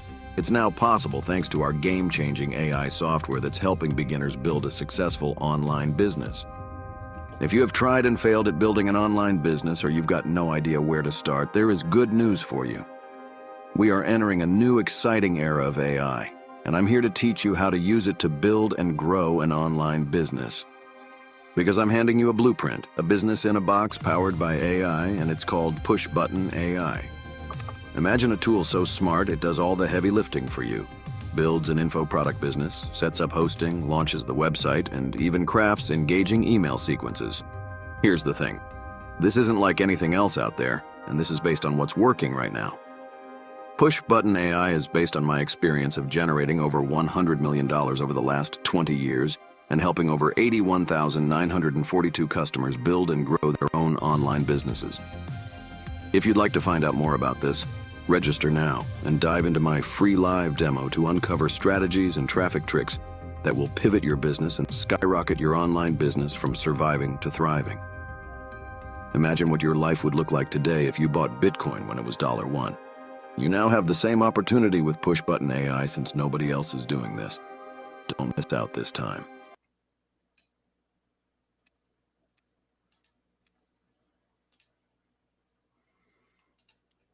All right. I think YouTube is still pushing out some ads to everybody. And I am really happy, by the way, to see that we have a nice community developing. So everybody in the chat, it's tough for me to keep up with the chat sometimes when it gets really going in there. But I also love to see the interaction and the community that we're building around this channel. We've been working really hard, producer Nick and I, to grow this channel from nothing. We're approaching 5,000 subscribers now and actually building a pretty good community of regular viewers. So it's pretty cool, right, Nick? Yeah, I agree. So let's do some questions. Yeah, we had a good one. This person says, should we register with the Better Business Bureau? You can, yes. I know there's a way to register for free, and then there's a paid way as well. Both are actually useful. I think the paid way gets you a link, which is actually pretty valuable. If you have the money to invest, you can actually pay for a Better Business Bureau membership to get that link. But yeah, that is an example of somewhere you can register that does send that trust signal. Absolutely. Yeah, so we had a comment from someone. Here's what he says. He says, so I was wondering when I searched pest control around the Bay Area, why I was 7 pages down. I think you just answered my question. Well, there you go. Yeah, I think especially local businesses, this is important. If you're not registered in the different, you're doing they call them citations. I think that's such a weird thing to call them, but they're called citations. And so if you don't have a lot of those, let's say you're not registered and set up in all of the different like Yelp and all the different business directories that are out there. There's a lot of them. you haven't claimed your Google My Business and gotten some, actually another thing is reviews, which I didn't talk about that a lot, but getting reviews is another signal for trust. And all of these things are a factor. And yeah, Google they just won't send you traffic until you have trust. Well, here's Which, one. One thing I'll add to that too. I know I kind of bash the big giant companies, but it is a real legitimate problem. They want to for their users, they want to show legitimate businesses who want to help their users, and I understand that need. And they're under attack from bad actors all the time, trying to scam and abuse their users. So it makes perfect sense. Okay, back to you, Nick. Yeah. So this person wants to know, is it okay to use a P.O. box for your business address? You can. I mean, it's not ideal. I do think that a physical address, even like a mailbox that has a physical address, it's not like an official post office box, is okay. The best is a real address, but second best would be like I'm going to date myself. I don't even know if mailboxes, et cetera, exists anymore, but the FedEx places that you can get a mailbox, as an example, little local mailbox shops, those are probably second best. And then a actual post office PO box would be like the third. But all are better than nothing. Like listing nothing at all, that's the worst.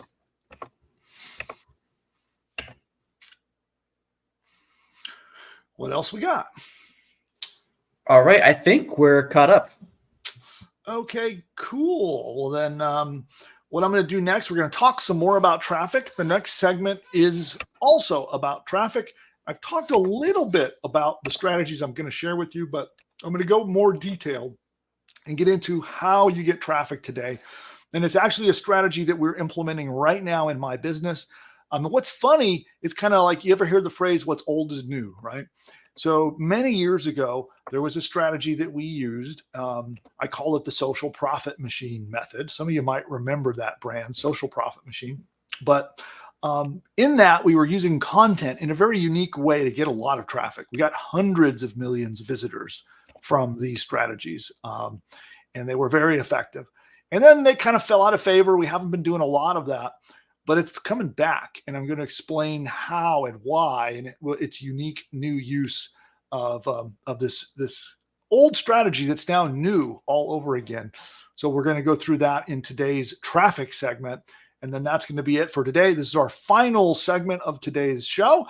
And so after this next segment, we'll do open questions about anything. So if you have any questions I can help you with, if you want me to critique your ads, if you have some ad copy or an image, or you want me to take a look at a landing page, anything that I can do to help you with your business, that's what I'm here for. These shows that we do every Wednesday, the entire purpose is so that I can be here live and I can help you. So if there's anything you need at all, advice, you're having a problem in your business that you think, I might have some insight into being able to help you.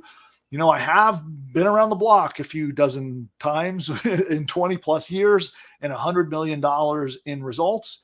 So I can bring that hard fought and hard won knowledge to help you out. And that is the whole purpose of these shows. So after the next segment, we'll open it up. I'll do open questions.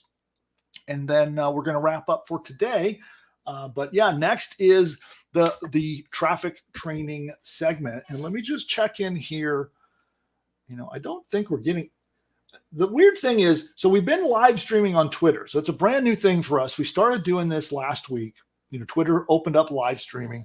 So we live stream on Twitter, and I actually am getting a pretty good amount of traffic over to Twitter, but that audience is like silent. They do not chat. So, and producer Nick, have you seen any Twitter chat in our back office? No. Because it does come in there. We can't respond to it, but it does come into the StreamYard back office. So anybody who's mysteriously hiding out over in Twitter, speak up. Let us know. It's not, hopefully everybody over there is not a ghost. They're actually, but yeah, Twitter seems to be very quiet. So if anybody is over on Twitter following us, who's watching the live stream, say hello. You don't have to say anything else. Just say hello in the chat. I want to see if you're, or maybe you're scared. You're afraid to speak up. I don't know. All right. Let's get into the next segment. I'm just checking a couple of things here. Okay, that's good. That's good. All right. Then we're going to get to it.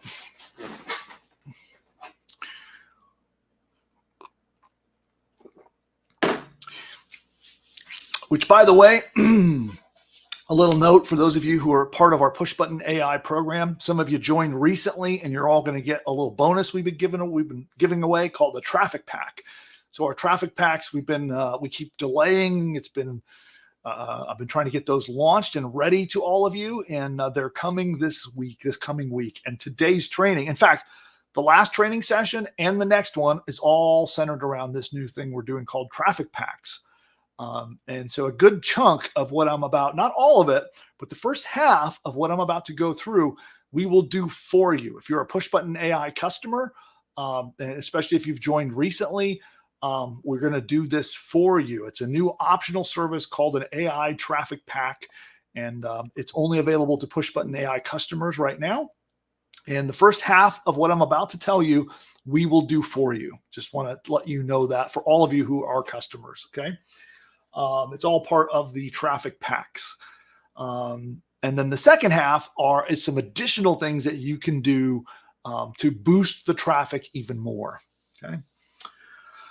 And of course, anyone can do it. So I'm going to be describing and showing you what to do and how to do it so that you can do this yourself from top to bottom. You can do it by hand. But if you're a PushButton AI customer, you can use a Traffic Pack and it'll make it way, way, way easier. Which, by the way, out there in the audience, who here is a PushButton AI client? Anybody? Who? I recognize some of the names, so I know some of you are. But who here is a PushButton AI client? Let me know out in the chat. Who's with me? Who is using PushButton.ai to build businesses? Okay. Oh, there we go. We got Wanda. We got Blake, Sophia. Let's see. We got DE Production Back Office. So I don't know. I don't have the name right here, but that's all I see. We got Tia. Oh, cool. Got quite a few. Oh, here's some more. Suzanne. Okay, cool. Well, good. I'm glad to see customers here with us. So, and I know some of you are lurking out there and didn't speak up, but I know you're out there. Little Dreamers. Okay, good. Awesome. Cool. Thanks for that.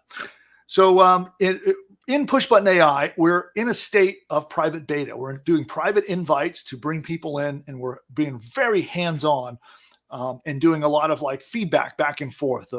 I'm learning a lot from the clients who are explaining and telling me what they need from our platform. We're adjusting and improving the platform, but also we're in the midst of collecting success stories. So all kinds of success stories, whether the AI found you a good domain name or it helped you build a cool course or a neat website, any of these kinds of things, good experiences with our support.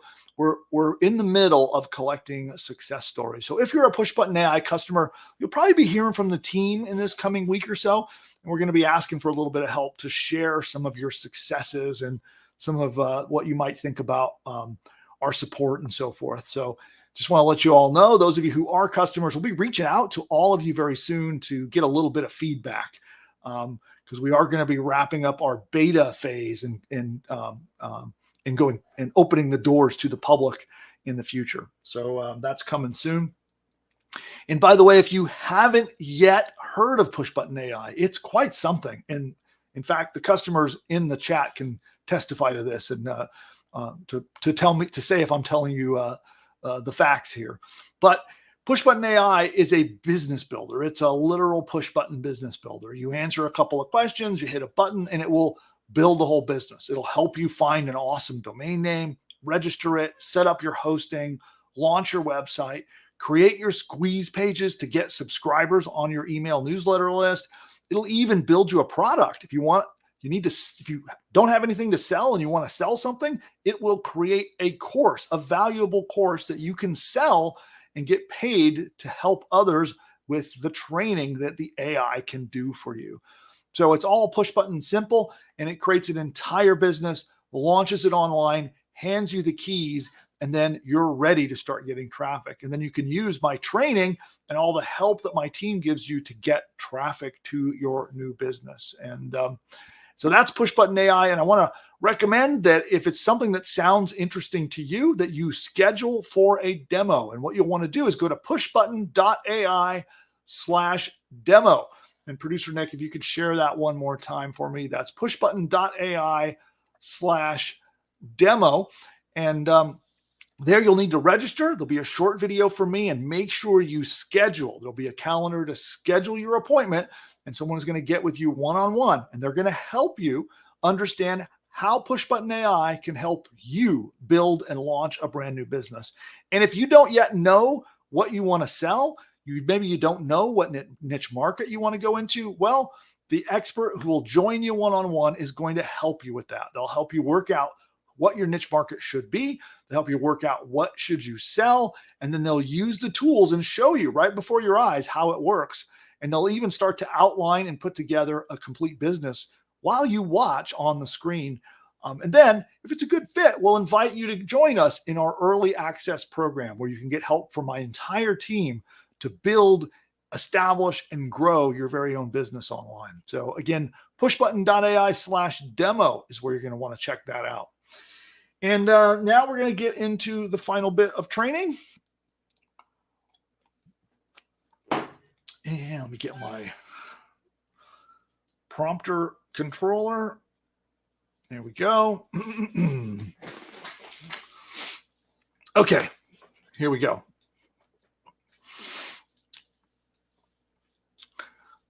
The multi-million-dollar question is, how do you get traffic?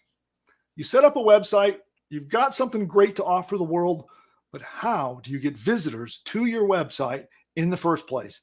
With a brand new business, there's several steps, and I'm going to break them down for you today in what I'm doing right now in my business. This is the exact way that we are driving traffic. We're doing an entire campaign internally to do exactly what I'm about to show you, and I'll show you step by step how you can get traffic in today's difficult environment. And it all starts with some research up front. You need to actually do a little bit of work to uncover what are the top problems and goals that your market is experiencing. So in your niche, whether you're selling affiliate products, which is where you promote other people's products and you get paid a commission, or whether you're building a newsletter list, or whether you're selling an information product or a course, or maybe even selling physical products, in all of these scenarios, you're helping people with their problems and goals, whether you realize it or not. The whole reason you get paid is because you help people solve their problems and achieve their goals in some way in your market. And so what you want to do is spend some time to research and uncover what are those top 10 problems and goals in your market. And if you're a PushButton AI customer, we do that for you. It's actually something that the AI does for you, but you can use tools like ChatGPT, and there are other ways to dig in, do the research, and make your list. And your entire traffic plan will be based around how do you communicate with the world to tell them that you can help them solve those 10 problems or goals of your market. And the next thing that you want to do is break that down, because I'm going to recommend that we're going to try to get traffic from Google for free, which is free search engine traffic combined with free traffic from social media, all in one beautiful strategy. And in order to do that, you need to know the keywords. And one of the tools I recommend for doing keyword research is a tool called Mangools. It's a really strangely named tool, but that's what it's called, Mangools. And that's MANGOOLS.com. And that can help you do keyword research. And you want to find the related keywords. So for each one of those 10 problems and goals that you might uncover, you want to find out what are the related keywords that people might be searching for related to solving those problems and achieving those goals. You uncover them all and you come up with a list. You'll have a list. You'd have 10, make a little spreadsheet, or you can use Microsoft Word or Excel or Google Docs, whatever you want to use. And you want to keep track. You're going to have 10 columns. And under each column, you want all of the keywords related to that problem or goal. But you don't just want any keywords. you want to filter them down to the ones that have low competition, but they still have traffic. Because as a brand new business, which if you're watching this video, I'm assuming most of you are a new business, it is really hard to get traffic on high competition keywords. That's just the reality of the way it works. So if you're a newer business and you haven't yet established a lot of trust with the big giants like Google, then you want to go for lower competition keywords. Don't worry, tools like Mangools can help you figure out. They'll help you filter down based on low competition. And you can see that they still have some traffic, but they've got low competition. And that's what you want to dig into. Okay. Next, what I do in this research phase, the final step of the research phase, is to actually go into action and create what we call pillar posts. So pillar posts are usually long. They're usually filled with lots of information. They're basically articles. And so I go into my website and I go and make a blog post. And so again, if you're a PushButton AI customer, we create your site on WordPress, which is the platform that I recommend you use to build your business. And if you build a PushButton AI site, that's what we build for you. And in there, you can create categories. And so I create 10 categories, one for each of our problems and goals research. Remember, we have 10 columns, right? Each one at the top is going to have the problem or goal that you help solve, and then all the keywords that you can find that are low competition, but still have traffic. Now you're going to make 10 pillar posts, one pillar post for each of those columns. And that pillar post should be all about how people can learn about and get help with solving those problems and achieving those goals. And again, this is how you make money. You make money when you help someone move closer to that goal of solving a problem. It could be anything from, I like to use the example of pet training, right? So a common problem there would be that the dog is barking all the time. Right? I have one who likes to do that. She likes to bark. She enjoys hearing herself bark. And so it's a problem. It's noisy and sometimes annoying, even though she's having a good time. I would like her to bark less.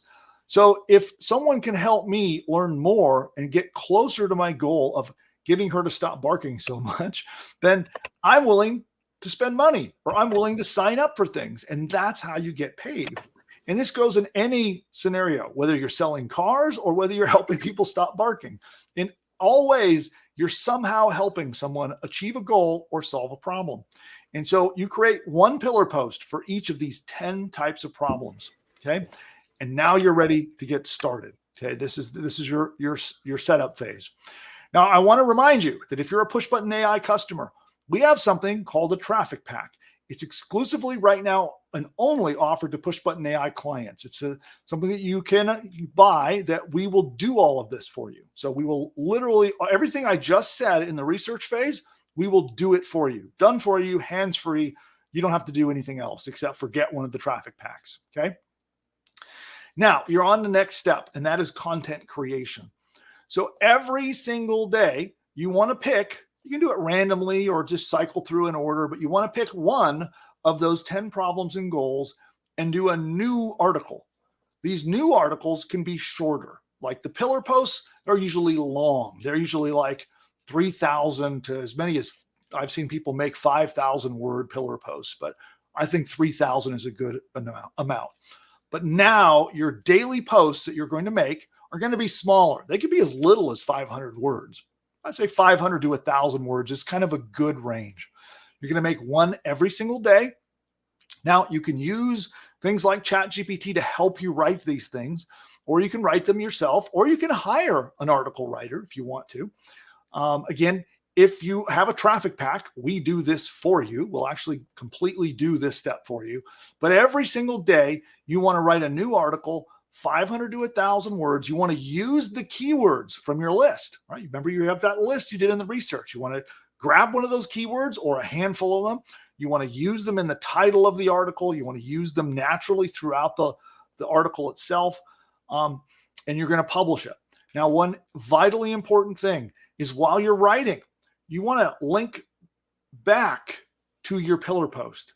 So as you're writing, you want to make a link in the middle of your article. Could be anywhere from the top to bottom, somewhere in the article. You want to link from it up to your pillar post.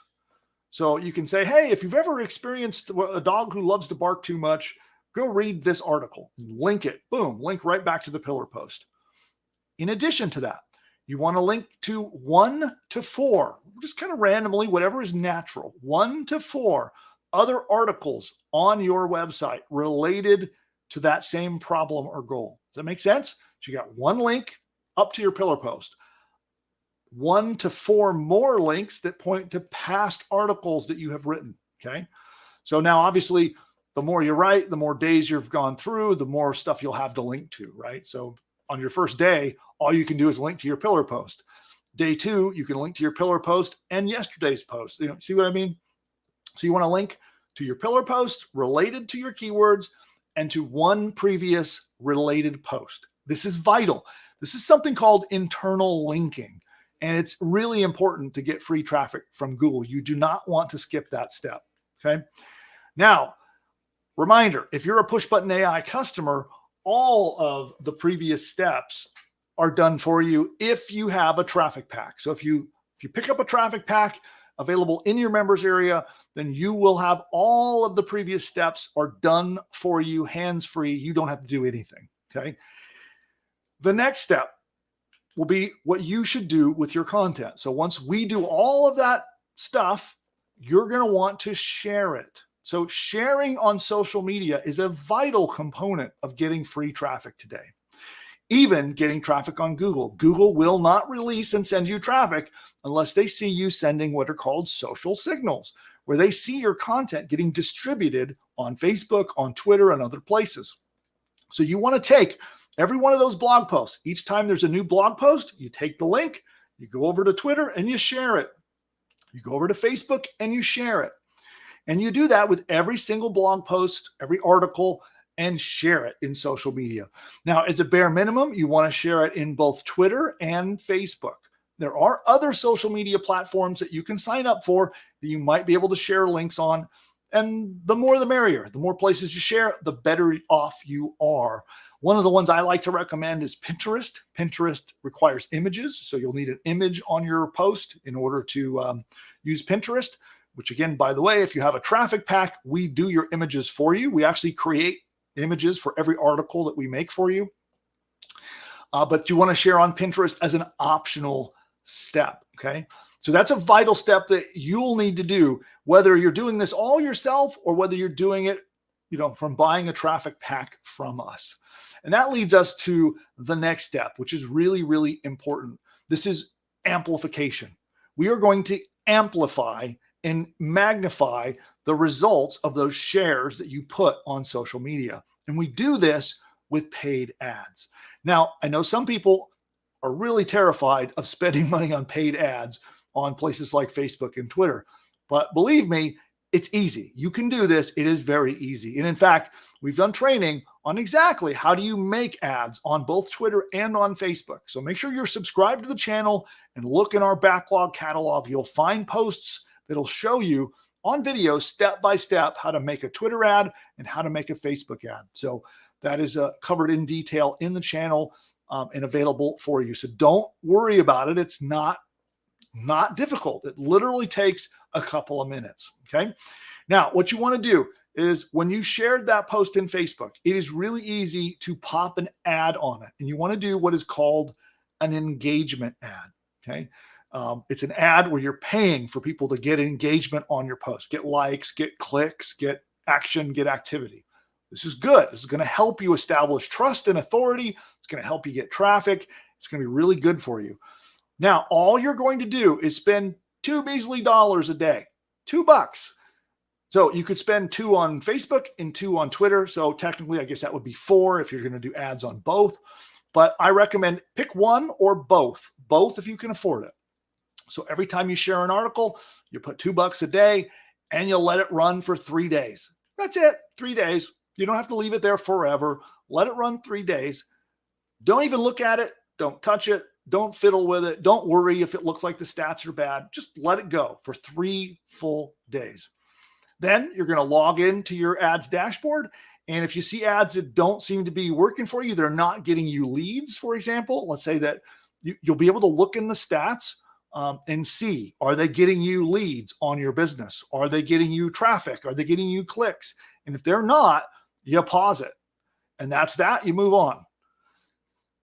If you find that that ad is actually getting you leads, it's getting you a good amount of traffic, and it looks like it's performing well, then you let it keep going.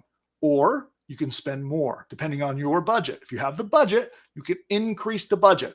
And what I would do is I would do it in intervals. So if you're doing $2 a day, jump it up to 10, then let it run a couple of days, and then jump it up to 20 as an example. Okay.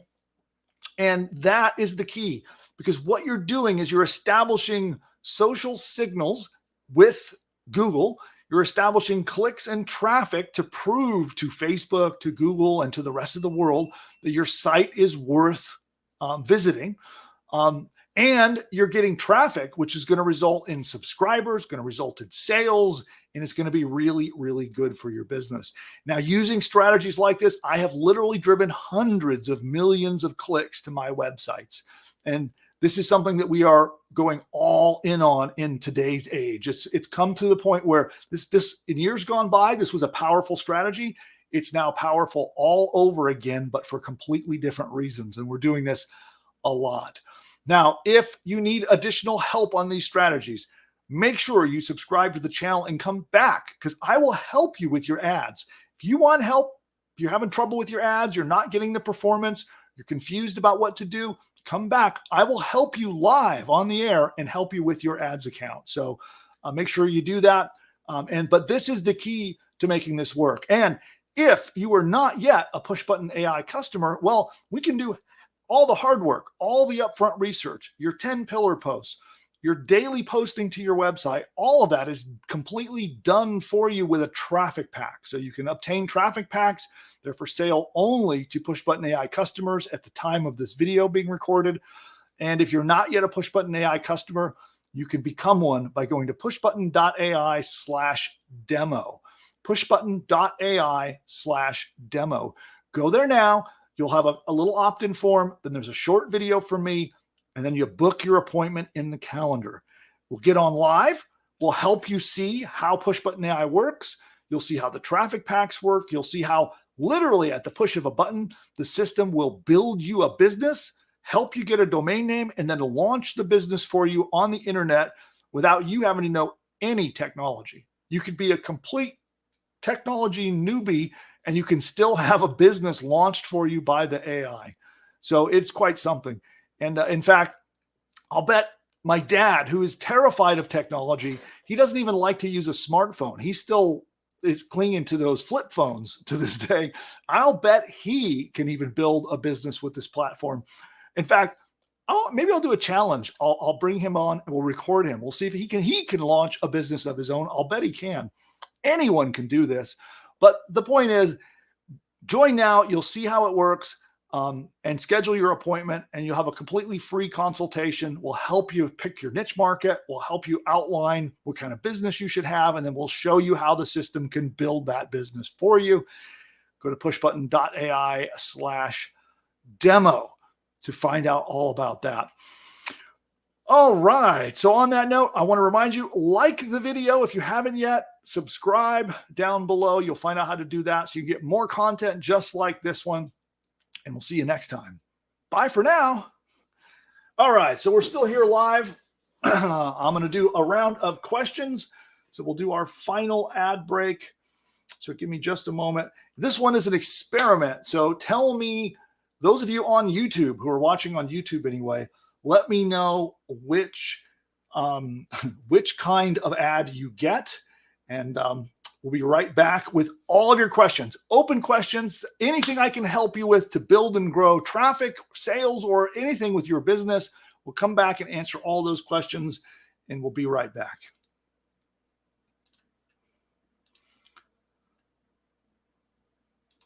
Get a member of PushButton AI, then what are you doing? So I would like to invite you to a free masterclass. We're going to be covering in detail how to create an entire digital online course, an entire business, in fact, that can be set up 100% using AI. And if you'd like to attend that free masterclass, what you're going to want to do is head over right now to pushbutton.ai/free class. In that class, I'm going to show you how we can help two different kinds of people. Number one, if you've got a business and you want to add training, courses, or information to your existing business as a new profit center, or maybe a way to add value to your customers, then I'm going to show you how to do a detailed 10-module training course, including 50 to 60,000 words of content, have it set up and built for you by AI. Also, if you're trying to start your first business online and you're looking for a great business model to make some money online, then PushButton AI is the right solution. And I'll show you how you can use this amazing tool to build an entire business like that. In a snap, PushButton AI will build an entire course for you, create video training, audio training, write your sales page for you, write 30 days of emails for you, create your logo, build your website, set up your shopping cart, set the entire thing up, create a members area so that people can pay you to get access to the course, and you get to charge money and keep all the profits. It's quite easy. You answer 2 questions and you hit a button and it literally does everything for you. A logo, a 30-day email sequence, your sales pages for selling your product. It creates the entire training course that you can charge money for. It installs your website, sets up your hosting, launches your site. It even helps you pick the perfect domain name, all powered by AI. You just literally log in and start up your brand new business. So attend the free masterclass. I'll show you a live demo of how it works. I'll explain the entire business model so you can see exactly how does it work and how do you profit. That's pushbutton.ai/free class. Don't forget, hit the subscribe button. You'll see it down below the video down there somewhere. Hit subscribe, hit the like button. It actually will make sure that you're notified next time that we go live. We release content all throughout the week, by the way. So we have videos on additional strategies and tactics we'll be dropping to you all week long. Check out all of our useful content. Head over to pushbutton.ai/free class if you're not yet a customer. Every paying customer, we're going to be taking today's training. We'll take all the prompts, all the resources, everything that you need to use it, and we're going to put it in your paid members area. So you'll see it in your AI profits course inside your members area. On that note, I'll see you there. Bye for now. All right. I know that guy. Okay. So now it is back to questions, and it is open questions. Ask me anything, and ask me what my favorite color is. Whatever you've got, I'm here to help. Yeah, we'll take any questions that I can help you with. And producer Nick, what do we got? Yeah, so here's a question. They say, do you have any suggestions on which resources I should connect to as a singer/songwriter and a production writer of films? I'm not sure I completely understand that question. So you might want to re-ask it in a slightly different way. But I mean, based on today's training, you know, all the typical places that we talked about, you want to make sure you have a social media presence. If you're based on some of what you're talking about, you probably want to be involved with Instagram as well as TikTok. TikTok is I've been resisting that one for the longest time, but I think I'm going to have to give in and join TikTok. But that is one that in your case, you probably want to be involved with as well. I don't know that I have any different advice other than, you know, just create content, share it on those platforms. And then if you want to ask that a slightly different way or in a more specific way, I can try to give you a better answer.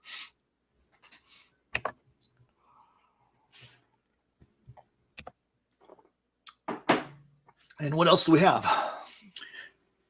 Sure. So I'll read what this guy has to say. He says, I am not selling anything. My site covers local events in Arabic. How can I get organic traffic without using the commercial stuff, as I am not getting any financial benefits? I mean, you can use all of the same strategies that we talked about, but if you're not making any commercial benefit from that, I would ask why. You should be. You could actually make money with what you just described. And so whether it's by putting ads on your website with a program like Google's AdSense program, or whether it's, I mean, heck, you could probably even charge money for ads in your local community or in the, whatever kind of events you're putting on there. But there are ways to make money at that. Building an email newsletter list and then promoting things. There's got to be a way to monetize that. But all the strategies that I talked about today do apply to you. So on your website, you still should be figuring out how do you help your clients? So what kind of events are they? I mean, if you give me a little bit more info about what kind of events they are, is it just random, all kinds of different stuff, or is it a particular niche or a particular type of event? Based on that, I can give you some advice on, maybe how you can better monetize that and actually turn it into a business.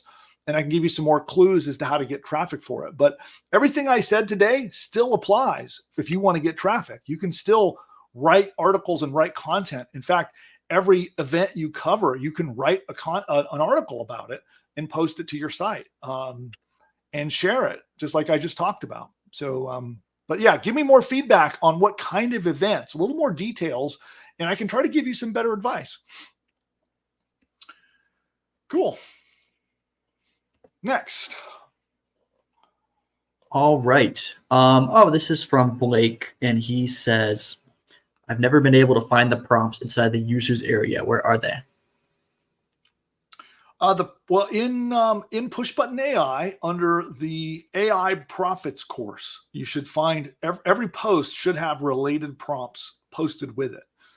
And if you can't find them in there, then yeah, just reach out to support. You can always reach out. Anybody, by the way, for a PushButton AI customer and you need support, reach out to help@pushbutton.ai. That's where you can email support and get help with anything you need.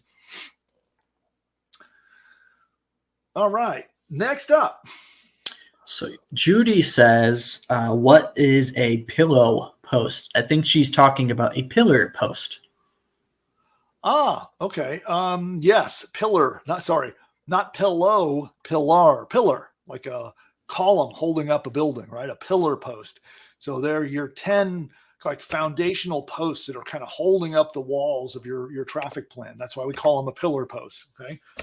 And so that is what we're talking about. And that is, you have one pillar post for each of the 10 problems or goals that you help your market with.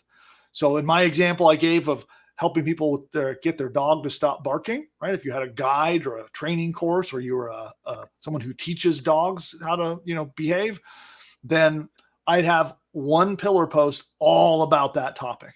And then maybe another pillar post might be about how to get your dog to walk on a leash, right? One big, massive post all about that topic. Maybe another one that's about how to stop your pets from, going to the bathroom in the house. And so they'll use go use the backyard, or, and then you'd have one pillar post on that, but it's each of the 10 unique problems and goals. Each one gets a pillar post. And it's also called a pillar post because it's long, right? It's not a small short post. It's a long post that's got to be, 3,000 words of content, as an example,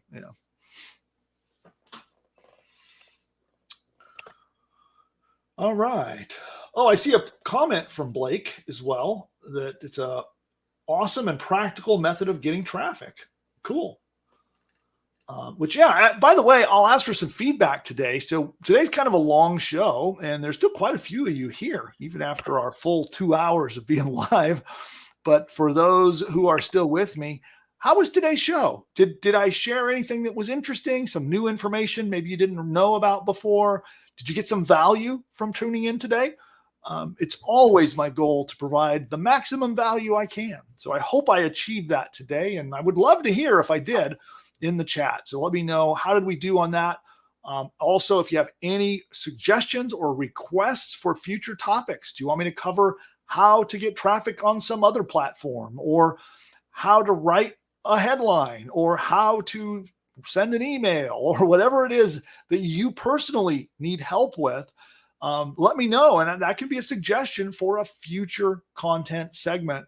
And I would like to know. So let me know first, did you learn anything or get any value today? Let me know about that. And second, are there any suggestions, requests, recommendations for future content and future things we can help you with? And we'll be producer Nick. Can you note those down? Anything someone asks or suggests, and we'll put that on our list for content for the future. Yeah, I will. Okay, cool. And did anybody learn anything?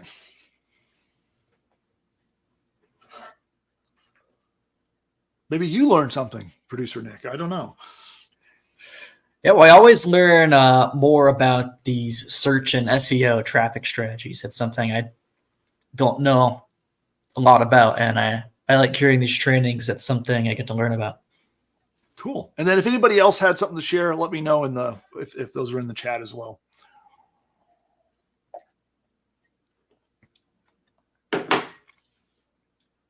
And was there any questions or any comments, anything? We've gone awfully quiet.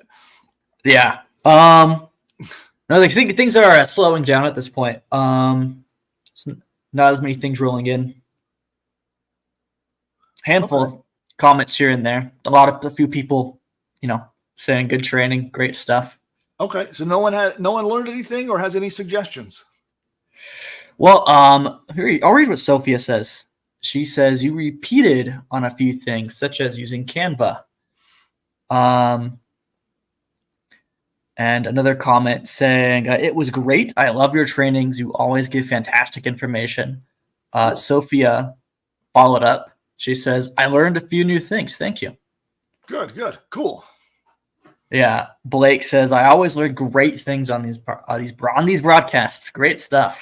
Okay, good. Yeah, I just want to make sure, right? Because that's the whole point of the broadcast of, I sit here and talk for an hour plus, and I just want to make sure I'm actually helping someone. So that's good to hear. I like that. All right. Oh, and Wanda is saying, Bill, you dropped so many great gems today that you don't get from other successful gurus. Thank you so very much. Cool. Tiffany's saying, I'm catching the end. I have to replay. Is there any popular tags that can be used to bring traffic to YouTube? Yes, there are lots of popular tags. And I would say, it varies from niche to niche, right? There isn't one set of tags that everyone can use. It depends on what your topic and what your niche market is. A really useful tool for that is vidIQ. We use that. Wouldn't you say, Nick? Is vidIQ useful for you for finding tags and keywords and things like that? Yeah, very useful. And if you're a YouTube consumer, I'll bet you with pretty high level of confidence that a lot of some of your favorite creators, I'll bet the majority of them use vidIQ. It's something that basically all the popular YouTubers are using. Cool. Yeah. And so it's just vidIQ.com, I think, is their site, or Google it if I'm wrong. But yeah, vidIQ is a great tool. They even have a free version. So that'd be my recommendation there. But yeah, there isn't, unfortunately, I wish I could give you the magic tag that works for everyone, but your niche will be different than everyone else's. But it does make a difference, and it does help when you use the right tags. Yeah, and I'll say if you're an AI enthusiast, then vidIQ's been rolling out a ton of new AI features. So they have a whole suite of AI tools that you might find interesting. Cool. What else we got? So I'll read what Anna has to say. She says, I have 18 million listeners on N1M, SoundCloud, Spotify, Reverb Nation, etc. But everyone gets all of this music for free. I need to fund a movie. Any suggestions to separate myself? Wow. Well, that's impressive, first of all. And I would say, I think you have several opportunities that to monetize that. The most obvious one to me would be that I bet there's a lot of people would like to learn how to do what you just did. I mean, rest of the audience, anybody here else impressed by 18 million viewers or listeners, I should say, not viewers, 18 million listeners to her music. That's impressive, right? And I think that for most, I mean, I'm not an art personally. I'm not in your niche. I'm not an artist trying to get my music heard, but I'll bet there are a lot of people that would love to learn how to do what you do. I really, truly think that. So I think that that'd be the first thing, is that I might try to do a little business about that, about what are your, and there may be things that you think are simple or you think are just second nature to you about how you did that, but that other people don't know, or people that are just getting started. Maybe they're amateurs making music and they just don't really even know how to get their music out there at all, right? So you have accomplished that. And I think people would pay for that information, or they would certainly join a newsletter to learn it for free, which you can then make money with the newsletter. Like there's a lot of ways you could monetize that. So that's like right off the top of my head. The first thing I think of is I think people would love to learn how to do what you did, and they would be willing to pay for it. At the very least, they would be willing to join a newsletter that you could monetize by promoting affiliate offers and other things to that newsletter. But yeah, and I could see the audience agrees. What do you think, Nick?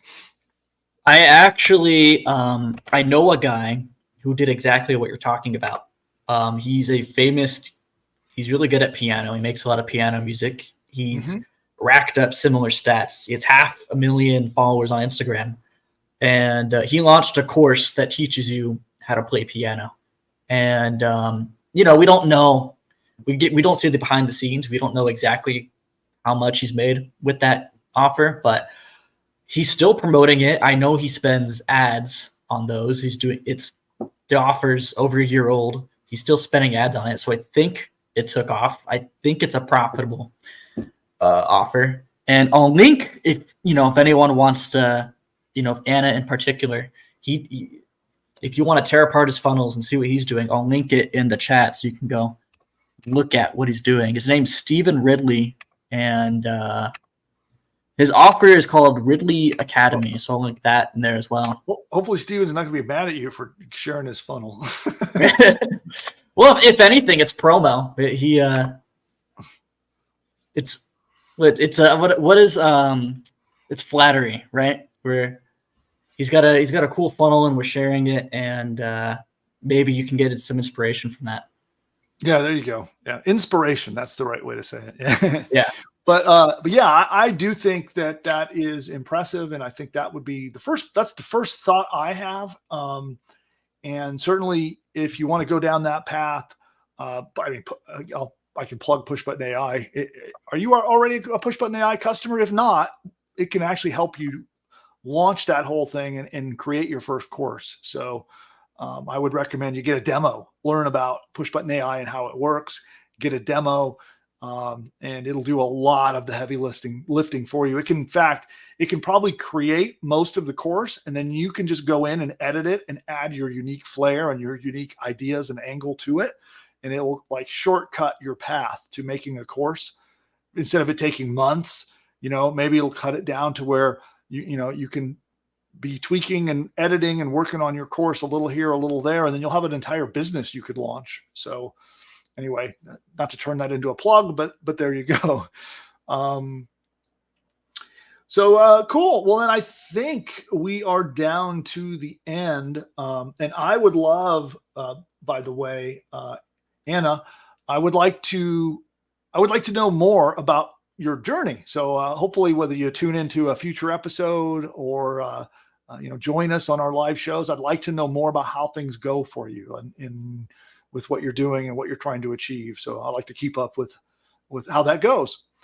And so this is it. Last call for questions before we wrap things up for the day. Is there anything left that you see, Producer Nick, that we missed? No, but so a little more on that last note. Actually, one did pop up, but before we get to it, one quick tidbit. I was looking on Beehive, and I just looked up music in the Boosts marketplace, and there were a few newsletters that are music newsletters, and so that's also a viable route, is starting a music newsletter. And yeah, And there are Awesome. plenty of ways to monetize newsletters.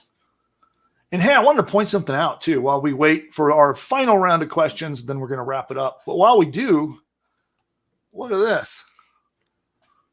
So we have a goal. We were trying to get to 5,000 subscribers. So producer Nick and I have been working on this little channel together for a few months now, building it from scratch. And we are so close to 5,000 subscribers. So if you're not yet a subscriber, help us make that number go up. Give us a tap on the subscribe link and become a channel subscriber. And we're about to break 5,000. In fact, we're going to be doing a giveaway to only subscribers are eligible. So only if you're a subscriber of the channel and you engage with us, will you be eligible to win. And we're going to be doing a cash giveaway and some gadgets when we hit 5,000 subscribers. And we are so close, I can taste it. So subscribe to the channel. And if you happen to know anybody who is interested in building businesses, getting traffic, or being an entrepreneur, recommend the channel to them. Share it with them, and we can build our audience and finally get us up to 5,000 subscribers here. One thing about YouTube, for those who might be interested in YouTube marketing, it is definitely a game of consistency. And when you start marketing on YouTube, you need to be prepared to be in for the long haul. And honestly, this is true of anything. It's just especially true of YouTube. And so producer Nick and I, we knew that when we started this, that we would be looking at building this channel for at least a year before we really hit any kind of critical mass that would, where it would really start to become a bigger channel. And we're a few months in, and we're up to 5,000. So I think we're about on pace as to what I expected. And things will continue to grow. And our next big milestone, of course, will be 10,000 subscribers, which I think will happen much faster. So our first 5,000, I think we'll hit our first 10,000 faster than we got to 5. But yeah, we're on the road. And of course, if you're a channel subscriber, you're going to want to keep an eye on your feed and an eye on your email inbox if you're on my list, because we will be doing some fun giveaways as soon as we hit 5,000 subscribers, which based on this could literally be any day now. So, and then on that, are there any final questions? Yes, we have from Judy. She says, and this is the same person who asked about pillar posts. So that's the context. She says, how to begin a series of posts. I got some value from how to get traffic. Oh, fantastic. I'm glad you got value. I like that. That's my thing. I like helping entrepreneurs. I'm glad I helped. But yeah, if you remember in the training, I talked about narrowing down the 10 most common problems and goals of your particular market, of who you're going to serve. And that is what motivates what becomes your pillar posts. So you find those 10 unique problems or unique goals that you can help people with. Then you find the keywords that are related to those. And I gave out a tool called Mangools, strangely named tool, but effective. And that's Mangools. I'm not even going to use an affiliate link, but that's the one that I've been using.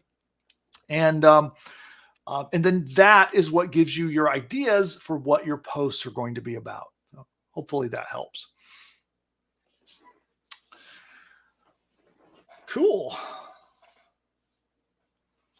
And this is from Thomas. And he says this was after you, and this is the final question. He says, which SEO searching tool is the best? Well, there are so many of them, and a lot of them are good. I hate to try to label one as the best. I mean, there's Ahrefs is out there. There's SEMrush. There's Keywords Everywhere. It's just this huge list of keyword tools, and they're all good.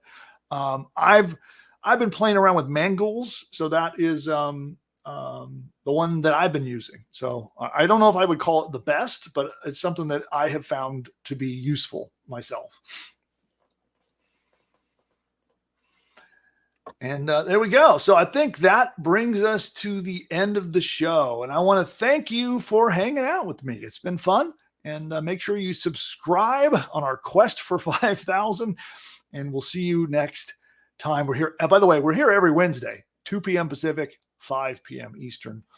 And there you have it. And I'm going to be hanging out in the chat for just a couple minutes. So I'm going to leave the stream running for a moment, but I'll be hanging out in chat. And but that's it for the content, and that's it for the show. We'll see you next time. Bye for now.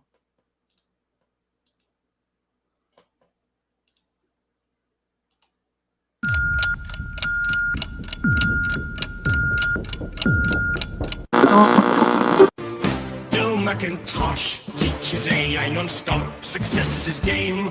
Marketing's his fame. McIntosh, the marketing ace. Follow his lead to the winning place. With AI and a clever spin. Join him now, learn to win. Learn his way, don't delay. If you do, you'll make your fortune today. You can now launch your own online business with the click of a mouse. Sounds crazy, right? Guess what?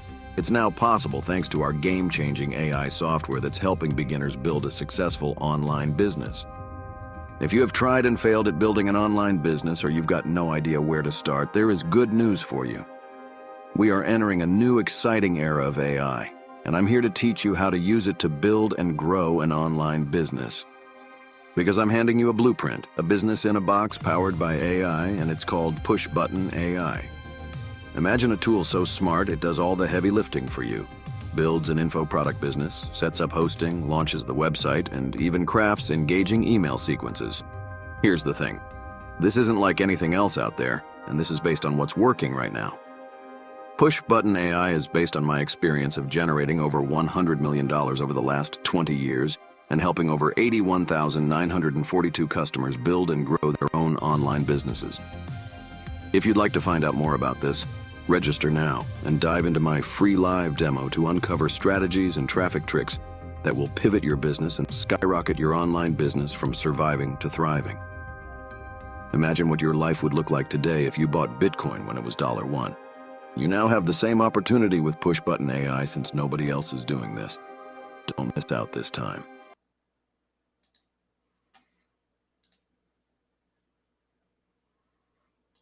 Yet a member of PushButton AI, then what are you doing? So I would like to invite you to a free masterclass. We're going to be covering in detail how to create an entire digital online course, an entire business, in fact, that can be set up 100% using AI.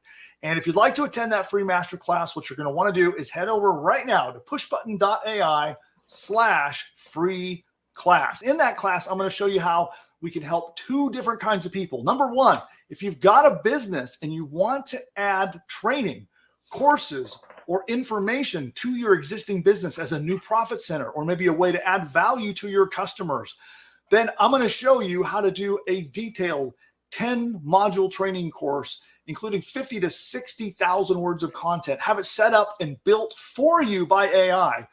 Also, if you're trying to start your first business online and you're looking for a great business model to make some money online, then PushButton AI is the right solution. And I'll show you how you can use this amazing tool to build an entire business like that. In a snap, PushButton AI will build an entire course for you, create video training, audio training, write your sales page for you, write 30 days of emails for you, create your logo, build your website, set up your shopping cart, set the entire thing up, create a members area so that people can pay you to get access to the course, and you get to charge money and keep all the profits. It's quite easy. You answer 2 questions and you hit a button, and it literally does everything for you. A logo, a 30-day email sequence, your sales pages for selling your product. It creates the entire training course that you can charge money for.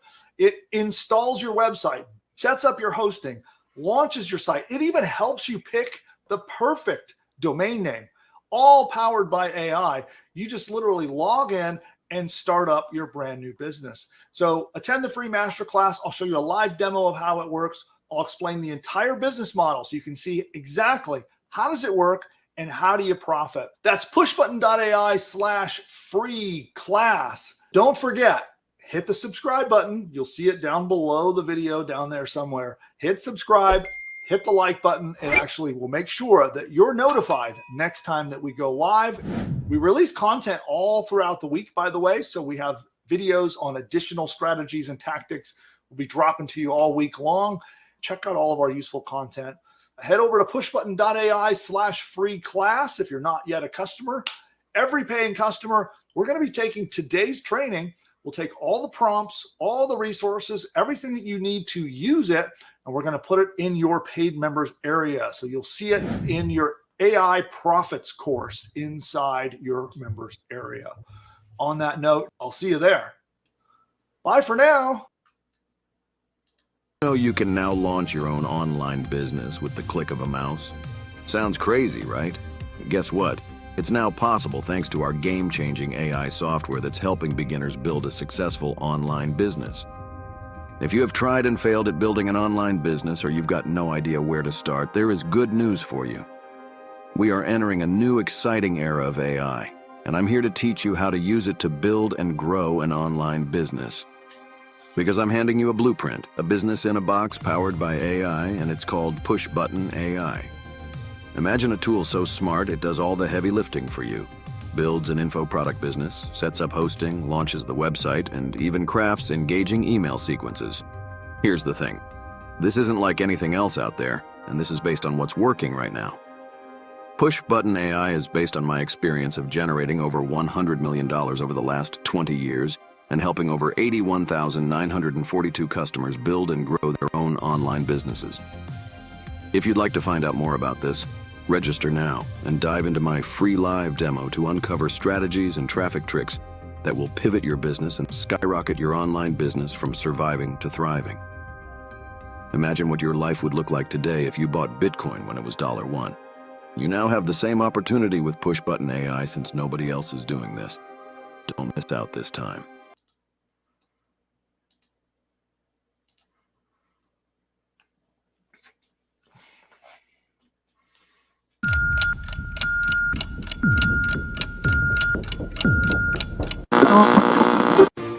Bill McIntosh teaches AI non-stop. Success is his game, marketing's his fame. McIntosh, the marketing ace, follow his lead to the winning place with AI and a clever spin. Join him now, learn to win. Learn his way, don't delay. If you do, you'll make your fortune today.